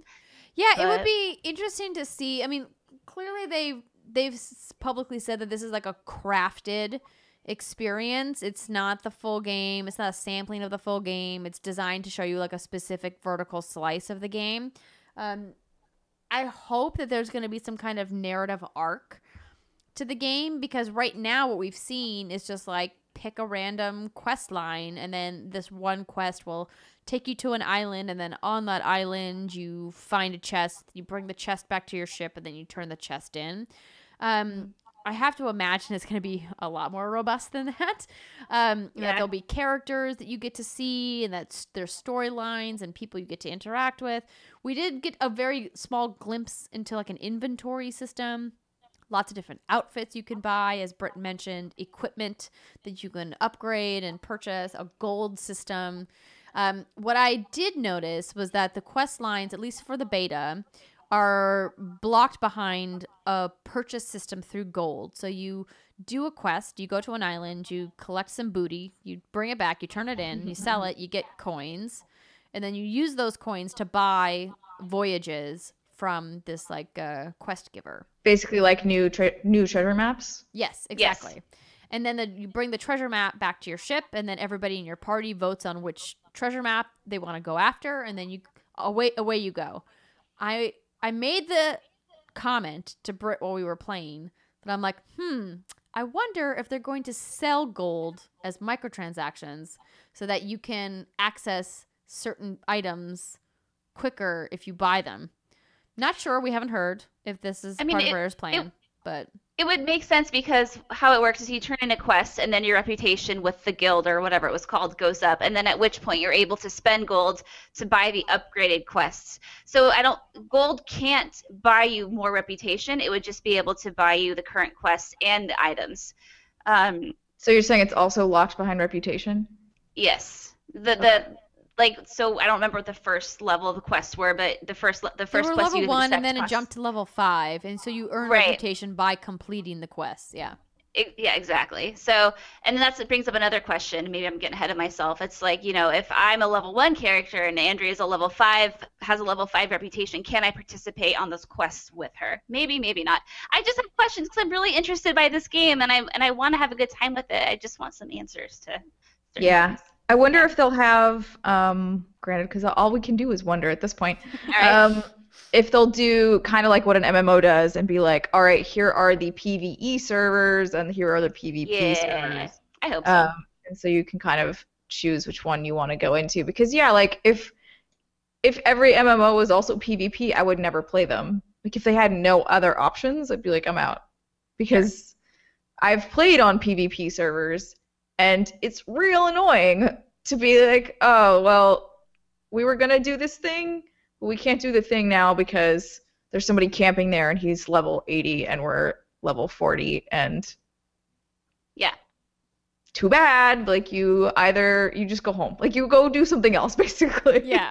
And that's not fun. Like I don't know. It's not fun to me. Some people obviously really enjoy it, but it's not where I get my kicks. No, same. I had a lot of fun just like goofing around with Britt. Like they have a fun feature where if you play your instruments together, they like play different tracks of the song that you're playing, which is cool. You know, we were like dinking around, like climbing up the boat and moving the sails around and like shooting each other in the cannons and, you know, all the stuff that we had fun playing at E3. And that's a huge part of the charm of Sea of Thieves. And so I really hope, you know, as you suggested, Steimer, that they do offer a PvE option so that people like us can just goof around and have a good time and don't have to get involved in conflict with other players. We should look into that. Let's ask. We'll ask Rare and see if they can give us an official statement about whether that will be an option. And we'll all cross our fingers that it will be. I hope so. Britt, did you want to add anything else about your time? I know we're going to play some more, and maybe we can talk about it with Steimer next week as well. Yes, I want to play. Yeah, no, just the same. I want a PvE server so we can do that goofy stuff because that's where I think a lot of the charm comes in from the game. Is just being able to screw around and not worry about you firing me into the ocean like a bunch of fun. No, it's just like silly stuff. Like Andrea was taking a chest from the ship to the outpost, and she was being chased by sharks. So I had to go in there with my handgun or whatever, hand cannon, and you can shoot these things underwater, no problem. And so I'm like her bodyguard, like looking out for sharks. Yeah, I know, but that's part of it. That's all. You can really play unlimited underwater. At the beginning, Andrew, you were like, it's like realistic in that in the way you navigate this boat, but then there's shit like you just eat a banana without peeling it, and you fire guns underwater, and like. Oh yeah, that's what she said during the game. She's like, oh no, she's like, I was bit by a shark. I better eat a banana, like in this dead serious tone. And I'm like, oh god, the shit video games make us say. The one thing I wish that they had done is I really wish it would have been pickles and not bananas. Why pickles? Because pickles are a pirate thing. Like people, or like rather just a boating thing. Because to prevent scurvy, pickles are very high in vitamin C, and they're very easy to store, and they would naturally come in a keg. You don't keep bananas in a keg. And so, like, these are all the things. I've solved all of your problems. Number one, you don't peel pickles. Number two, you keep them in a keg in vinegar. They stay real well. Number three, they prevent scurvy. So, like, why were they not pickles? Yeah. I don't know. Yeah, because bananas would go bad faster in a keg if they're all there together because they emit methane, and so they would rot themselves pretty quickly, actually. Nice. Yep. Smart, Steimer. Now I want a pickle. Some pickle DLC. Oh my gosh. Pickles. Britt, you have also been playing some other games. You have been playing a game called Full Metal Furies. I have. What is this, Britt? Full Metal Furries, and it gets real awkward. That would be a much different game. Oh, yeah. Did you spell it wrong here, or is that how it's spelled and I just said it wrong? That's how it's. No. You're totally correct. It's Furies. It's not Furries. It is Furies. But for the first time I saw it, I thought I saw 2 R's, so I kept calling it Furries. And Jason's like, "No, that's weird." And I'm like, "All right, fine." Okay. Yeah. So this is an indie game made by Cellar Door Games, and it's like a beat 'em up with RPG elements, 4-player co-op. It's a very simple game in the sense that it's, like I said, it's a beat 'em up. It's a side scroller. Sometimes you can move up, down, left, and right. But what I love about this is we were looking for something silly in co-op to play on like Saturday night, and we found it on Xbox, and I think it's on PlayStation 4 as well, and on Steam. And the combat is extremely addictive. So there's 4 classes. There's the sniper, there's the tank, the fighter, and the engineer. And if you're playing single player, you can switch between these on the fly, I believe. But the writing is so well done in this game that even though the gameplay and the combat is addicting as hell, the writing is really what's keeping me around because these characters are really well thought out and created. And like I said, not a super in-depth, complicated game. It's very simple. But if you're looking for something cooperative to play with 2 to 4 people, 2 I highly, highly, highly recommend you check it out. Hey, I can play co-op with myself. Thank you very much. You can, absolutely. And it's a really cute art style, and it's very difficult. Well, it's Is it difficult. a twin stick shooter? No. I mean, it depends on the class. If you're playing like the sniper, it kind of has those same sort of controls. But for me, it's like if I press B, I charge around. If I push X, I like hold up my shield. It's like that kind of thing because I play as the tank. But what I like about this is that it's difficult without being punishing in the sense that you can replay the same boss over and over again like 15 times, but you'll still accrue coins, which is how you purchase upgrades. So it's not like roguelike where you just die, then that's freaking it. It's like you can keep, and it's not roguelike at all, but that's something I don't like about roguelike games because I hate feeling like I'm not making progress and I'm losing, like, yeah. So I like a challenge, but I feel like you still get rewarded for trying, and then you can continue and purchase upgrades and go back and try it again. So right, yeah, like really that helps you. It like helps you out a little bit because yeah, you probably aren't well equipped if you keep dying. no, it'd be a really fun game for us to play too on a stream one of these times. I think we'd have a great time. All right. Yes. I'm into Yeah. it. I played a game very briefly that is partially roguelike called Darkest Dungeon, which was out previously, but I was playing it on Switch. And I started this up, and I immediately regretted my decision and was like, this game is way too hard for me right now. So this game is known for being incredibly punishing, increasingly difficult, and really kind of like, if you like the punishing nature of the Souls series, throw some more salt in that wound and then play Darkest Dungeon. So I'm rubbing salt into the wound. Yeah, I was like, no, I'm not in the mood for this right now. So I put it down and started playing The Bridge instead. So this is a game that has been actually released on multiple platforms over a couple of different years. I saw this game for the first time at GDC, I believe, several years ago, and was just enraptured by its beautiful art style, this hand-drawn black and white sketchbook kind of art style, 2D. It's a puzzle game. It's come to literally almost every platform imaginable: Windows, Linux, OS, Amazon Fire TV, Android, Xbox 360, Xbox One, Ouya, PS3, PS4, Vita, Wii U. Yeah, and now Nintendo Switch. And I never played it all the way through because I think I saw it and loved it and then just never got around to playing it. And then when I was in the eShop getting Darkest Dungeon downloaded, I saw it on sale. I don't know if it's still on sale, but it was on sale for $3.99 on Nintendo Switch eShop. And I was like, oh my gosh, I never finished that game. Why don't I download it? It's a perfect game for the Nintendo Switch. So I downloaded it and I just love this game. It's so rare that I indulge myself in playing a true like mind-bending puzzle game that doesn't have some kind of platforming or action adventure element to it. It truly is just like an adventure puzzle game. It's just puzzles. So for people that never heard of this game or never played it, it's inspired by the art of MC Escher, and like his artworks, each level unfolds in grayscale with hand-drawn illustrations where you can rotate the world using the triggers on the Switch, and you can change the gravitational direction of individual objects. And you can control your character moving back and forth and rotating the world to kind of solve these puzzles. So there's like a locked door on each level, and then you have to either find a way to get the key, or if the door doesn't have a lock, you just have to find a way to get to the door. Have either of you played this game? No, but as you're describing it, I know that I've seen promotional material for this game. Yeah, I was just looking at screenshots of it, and it's beautiful. Yeah, the art is really well done. It's a very small team that made this game, and I'm glad to see that it's had such long legs. Two guys are the main guys that made it, Ty Taylor and Mario Castaneda. If you guys haven't had the chance like me, you've just missed it on literally every other platform, and you have a Switch. Highly recommend that you take the time to go and download it, especially while it's on sale right now. What's great about having it on the Switch is that I could just like sit on the couch and take my time with each of these puzzles. Like if I'm like watching TV, or like if I'm in on a bus or in a plane, it's like it gives you time to just like think it out, because there's no timers, there's no enemies. There are things in the world, if they touch you, they can kill you, but they're not actively like chasing after you. Mm-hmm. And that's what I love about this style of puzzle game, is that it really like kind of works that muscle in your brain that so many games just ignore for the fantasy of the action. And I love that. I love action fantasy games. But every once in a while, it's nice to really use it like a mind-bending part of your brain and be like, I know that there's a solution to this puzzle. I just got to keep thinking about it and I'll figure it out.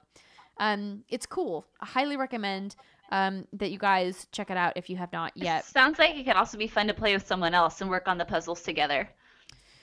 You know, it would take a very patient relationship in order to do the puzzles. I prefer to work them out on my own because I get frustrated if somebody sees the thing that I don't. Obviously, like if you get stumped, then you're just like, I can't figure it out. Like asking someone for help is one thing. But I get frustrated when I'm trying to work it out on my own and somebody comes in and it's like, oh, there it is right there. And I'm like, but I was going to get there. I'm not as fast as you are. But, it's tough for me with John because John is so smart. He usually just is like, oh, it's obvious. You didn't see it. I'm like, I'm stupid. John's ridiculous. We were reading, like, Andrea was reading jokes to us, just like little, like 2-liner jokes. Yeah. Dad jokes. And he got like several of the answers, and it's like, how the hell did he know that? He's like, I'm just smart. It's like, yes, you are, sir. I don't know if it was that so much as he's probably heard them before. He's also very good at dad jokes. So my shtick when we write out our monthly postcard, so one of our Patreon tiers is the IRL tier where we send you a customized handwritten postcard. And one of my things I like to do is I like to write bad jokes, good bad jokes, or bad good jokes. I don't know, on the postcards. And so inevitably it leads me to websites with terrible dad jokes. And yeah, I would ask them out loud. And usually the three of us and Alexa will giggle at them, or Alexa will usually roll her eyes. But Brittney usually gives me a giggle when I'm like, oh, this one's funny. And then John's like, oh, I know the answer to that. And it takes the wind out of my sails. Yeah. It's always so cute because we'll be sitting around the table writing out the postcards, and we always know what Andrea's doing because she starts like these like very like distinct giggles like under her breath, and we're like, okay, she's looking at Dad. Tell us the joke. The punnier, the better. That's what I learned. Exactly. They're good. Hopefully, listeners out there or watchers who receive the postcards of my jokes appreciate them as well and are just like, this is bullshit, what is this? But anyway, I did want to talk a little bit about Assassin's Creed Origins, the hidden ones. So I've talked about Assassin's Creed Origins on this show plenty of times. The new expansion just came out this week. It raises the level cap from 40 to 45 and adds a new area, the Sinai, which is comprised of 4 smaller areas, and a bunch of new side quests and, of course, Circle of Stones and other various things. It does add more Phylakes, which is daunting when you see like a level 45 like guy with the red horns on the map. You're like, ooh, please don't kill me. Run away. But it's interesting because of where the story ends in Assassin's Creed and how they're kind of setting up where the Brotherhood eventually goes to in Rome. They're kind of trying to tie those threads together so that you can eventually they're going to make like a follow-up to Assassin's Creed Origins, I have to imagine, since it was so successful. But it was nice getting back in there, and really like the thing that hit me right away was the siren call of this amazing open world. It was no sooner than I was in the world for a couple of minutes that I got the ping of like, oh, go to this area to go to Sinai. There's this quest with the hidden ones. And I was like, oh, okay, that's my goal. And I got distracted, like going to go do this random side quest over here. And it's like, oh, there's a question mark over there. And I was like, no, Andrea, go to the quest start point. You have to play through this specific DLC because you're going to talk about it on the show. Don't get distracted. That's when you put the horse on it and you're like, horse, go. I know, but it was really far away. I had to fast travel. It was like 3,000 meters or something. It was too far to horse. I mean, you just get up and you go do something else. Because you don't have it, but you would have lost your animal friend if you had fast traveled and had one.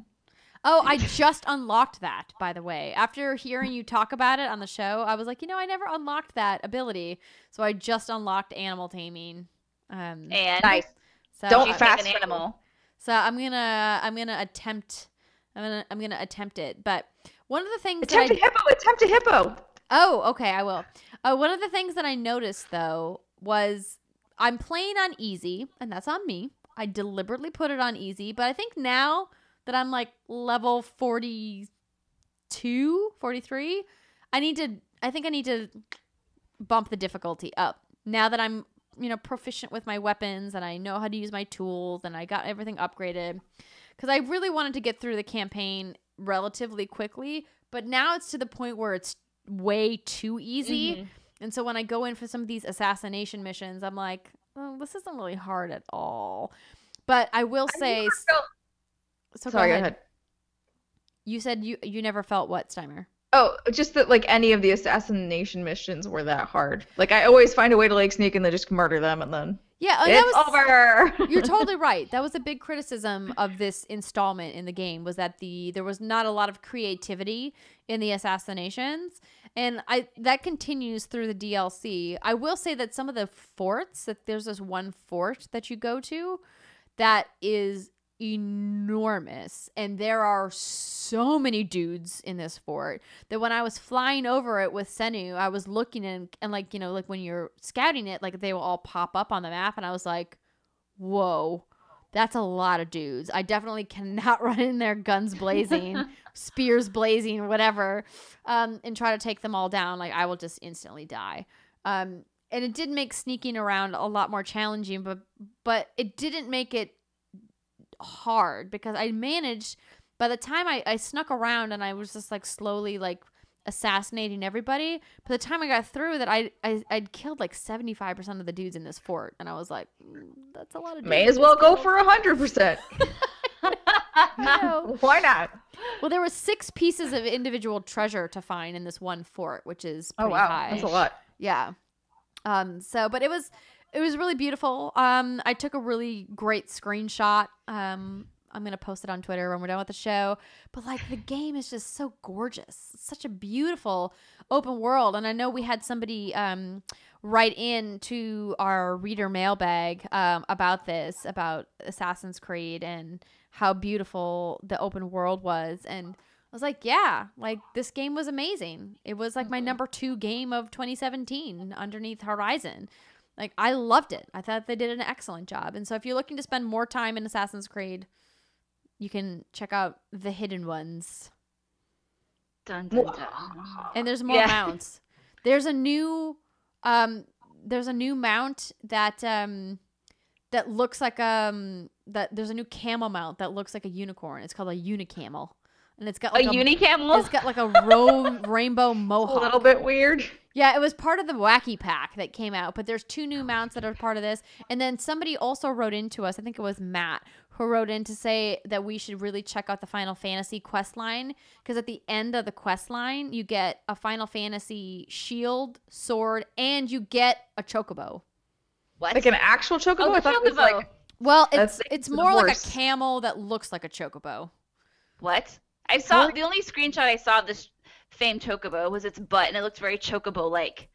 So I'd be curious to see what this looks like. Go get it, girl. You go get yourself that chocobo butt. Yeah. So he sent me a photo, but it's obviously not an exact chocobo, but it's called like the Kehu mount, I think. Yeah.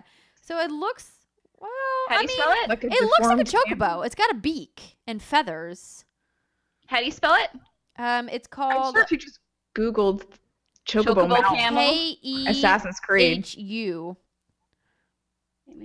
But yeah, you can look at it. There's Go look at it. I'm looking at this. Go look at it. It looks like a chocobo. Anyway, so I'm gonna track those down and try to play with them too, because they look cool. But you, as a Final Fantasy fan, I would think that you would want to see them. I'm desperate for some Final Fantasy 15 shenanigans in my life. I just wrapped up the Comrades. Yes, let's talk about it. Tell me about it. Tell me about it is a weird camel bird. Camel bird. Right? It looks kind of like a camel, sort of. Like an ostrich almost. It is a camel. It's wearing a mask.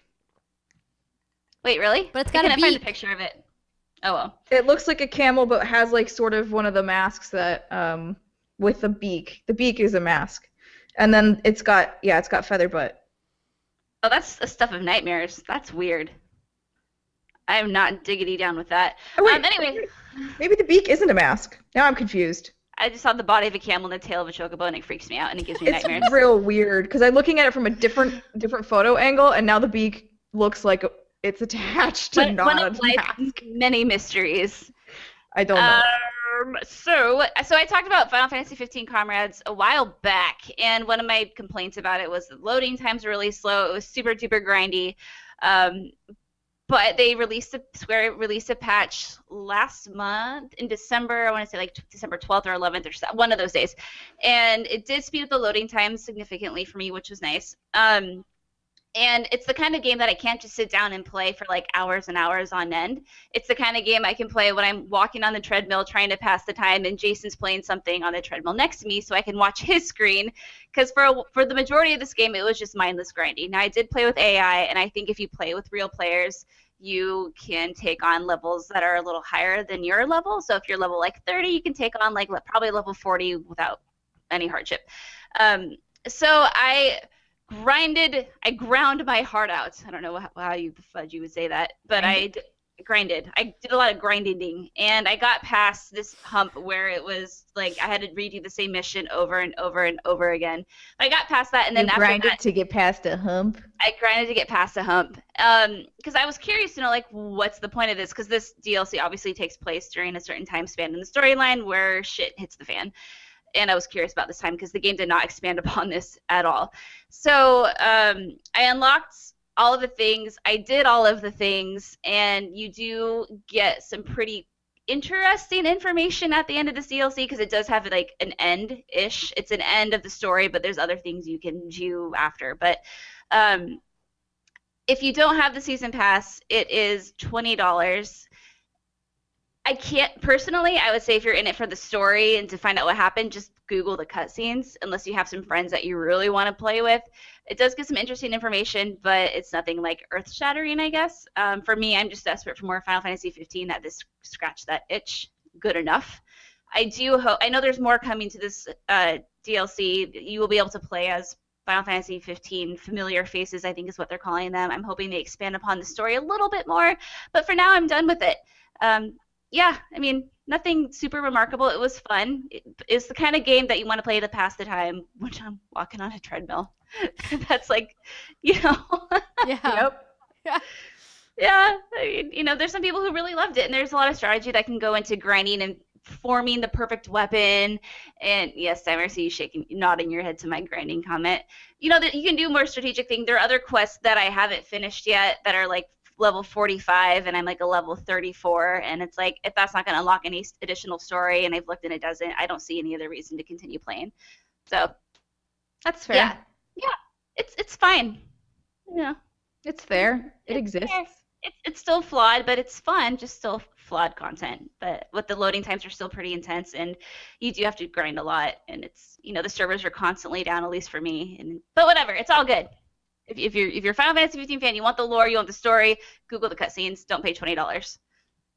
But if you were buying the season's pass anyway, you might enjoy it. If you like that kind of thing, like the grinding, maybe you're a person who likes grinding. Congratulations, you might enjoy this. But a winner is you. We found the perfect thing. Yeah. So that's that. Yeah, that was now I have to wait for the episodes. Arden. Thank you for the validation, Steimer. I need you. I'm getting some glazed looks from these ladies. I mean, I don't know anything about this. It's what's very difficult. It's fine. Everything's fine. Steimer, did you want to talk about Critical Role? Critical Role. I do want to talk about it. So what is Critical Role? So Critical Role is a show on Geek and Sundry that is comprised of very talented voice actors playing a game of D&D, Dungeons & Dragons. And it started out because they were just playing this game offline. Like, nobody was watching them. They were just playing because they're fun. Like, they're friends in real life, and they just had this thing. I think Geek and Sundry found out about it and, like, wanted to internet televise it. And so they finished a campaign that they'd been doing for years. I want to say It's definitely at least 5, probably closer to 6 or 7. I can't remember off the top of my head. And they just kicked off a brand new campaign in the beginning of this year, which means brand new characters. So like there was a lot to try and catch up on before, where if you were like, I don't really know if I want to listen to this show or not, you would be very lost if you just came into the middle of it. Yeah. So now it's kind of a nice refresh point. There's already a fair amount to catch up on because these episodes, they go for a long time. So they are every Thursday, streamed on both Twitch and YouTube on Geek and Sundry's channels. And they're about 3.5 to 4 hours long each. There's a break in the middle, but it's just them playing D&D, but they all have new characters. And my favorite one is Jester, and she talks like this, and this is Laura Bailey's character. And she is the most adorable, and I love her very, very much. And so I have been doing this at work, and everybody thinks it's really weird, but I don't really mind because I don't know, it just happens sometimes, but I like it.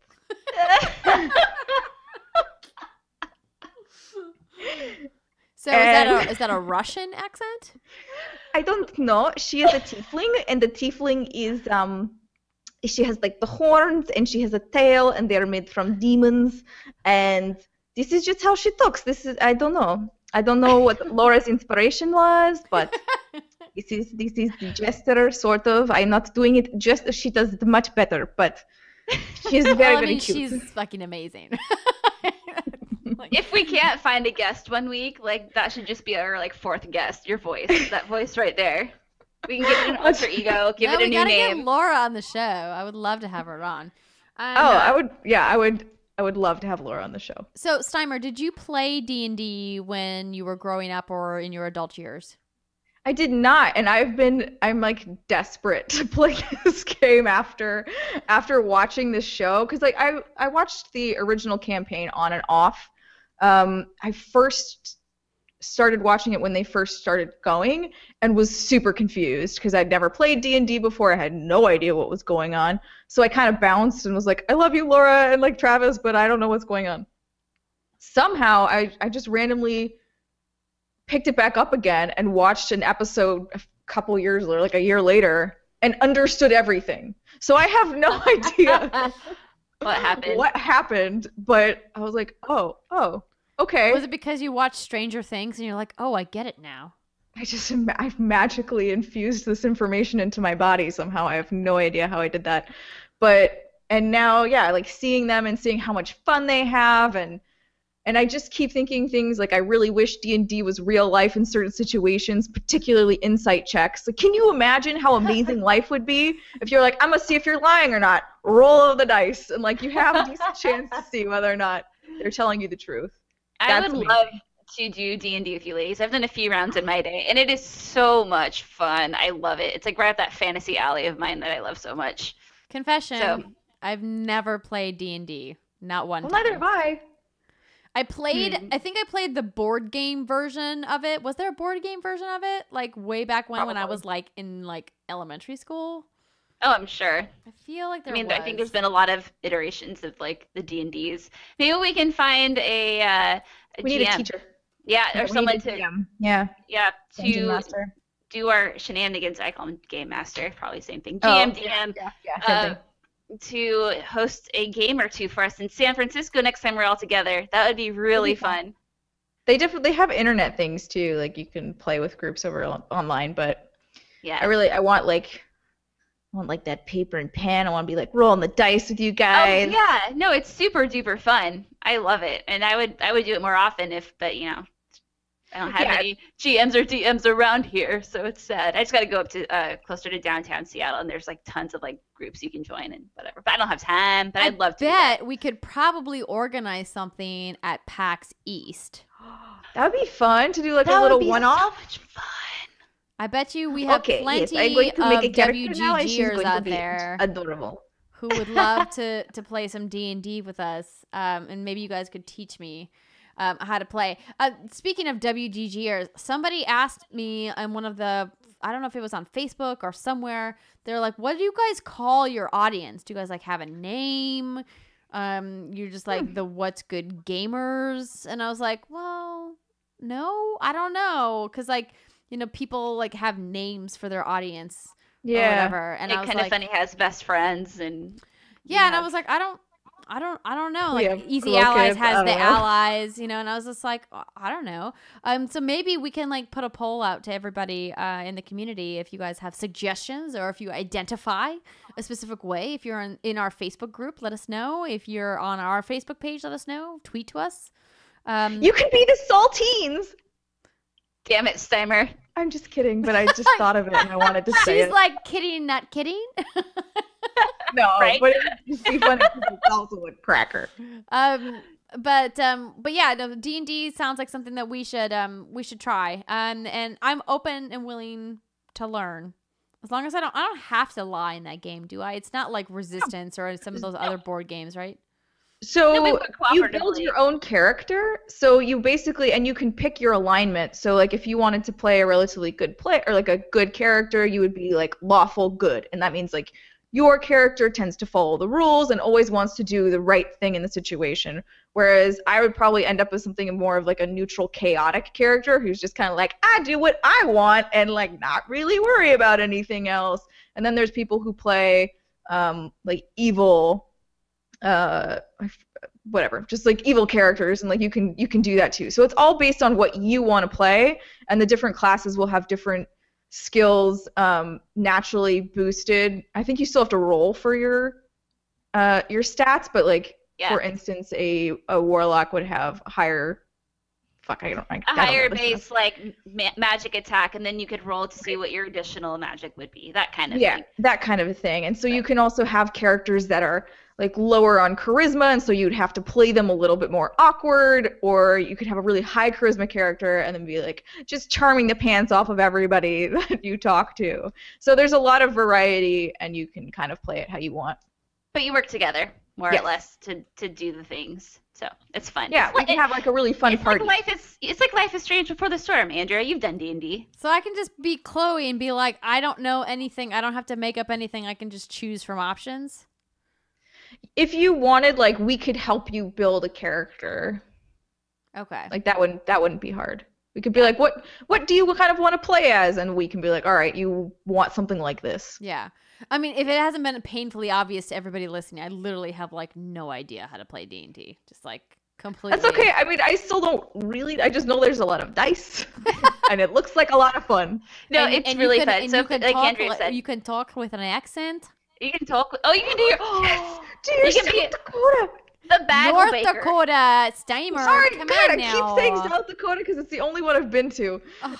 Oh my gosh. I'm sorry. Are you You gotta sorry come up with though? an accent. Are you sorry? It doesn't sound like you're actually sorry. She's very, very sorry.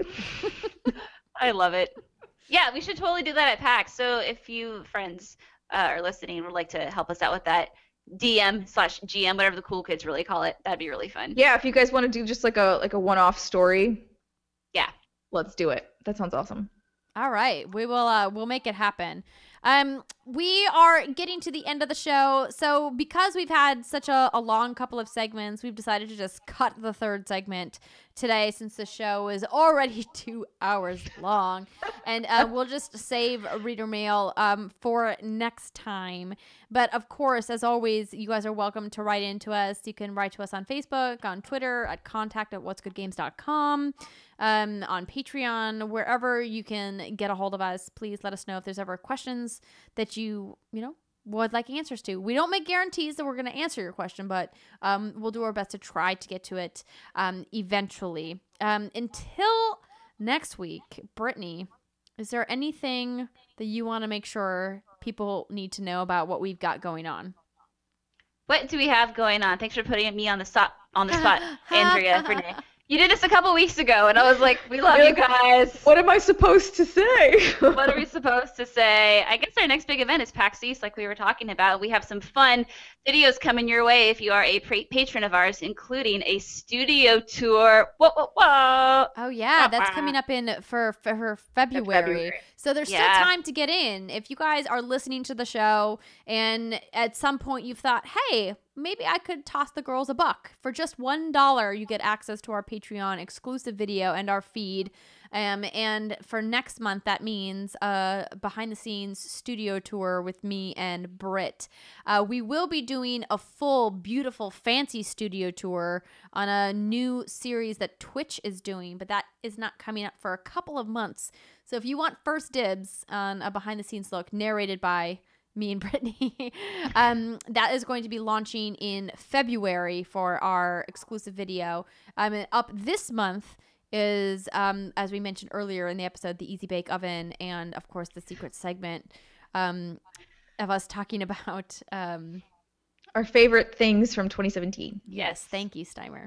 No, so thank you so much for everybody for tuning into the show this week. Don't forget, you can head on over to teespring.com/stores/WhatsGoodGamers if you want to check out our new Hippo shirt along with our other line of merchandise. We will be back next week with lots more commentary on video games. Until then, have a wonderful weekend, everyone. We'll see you next time.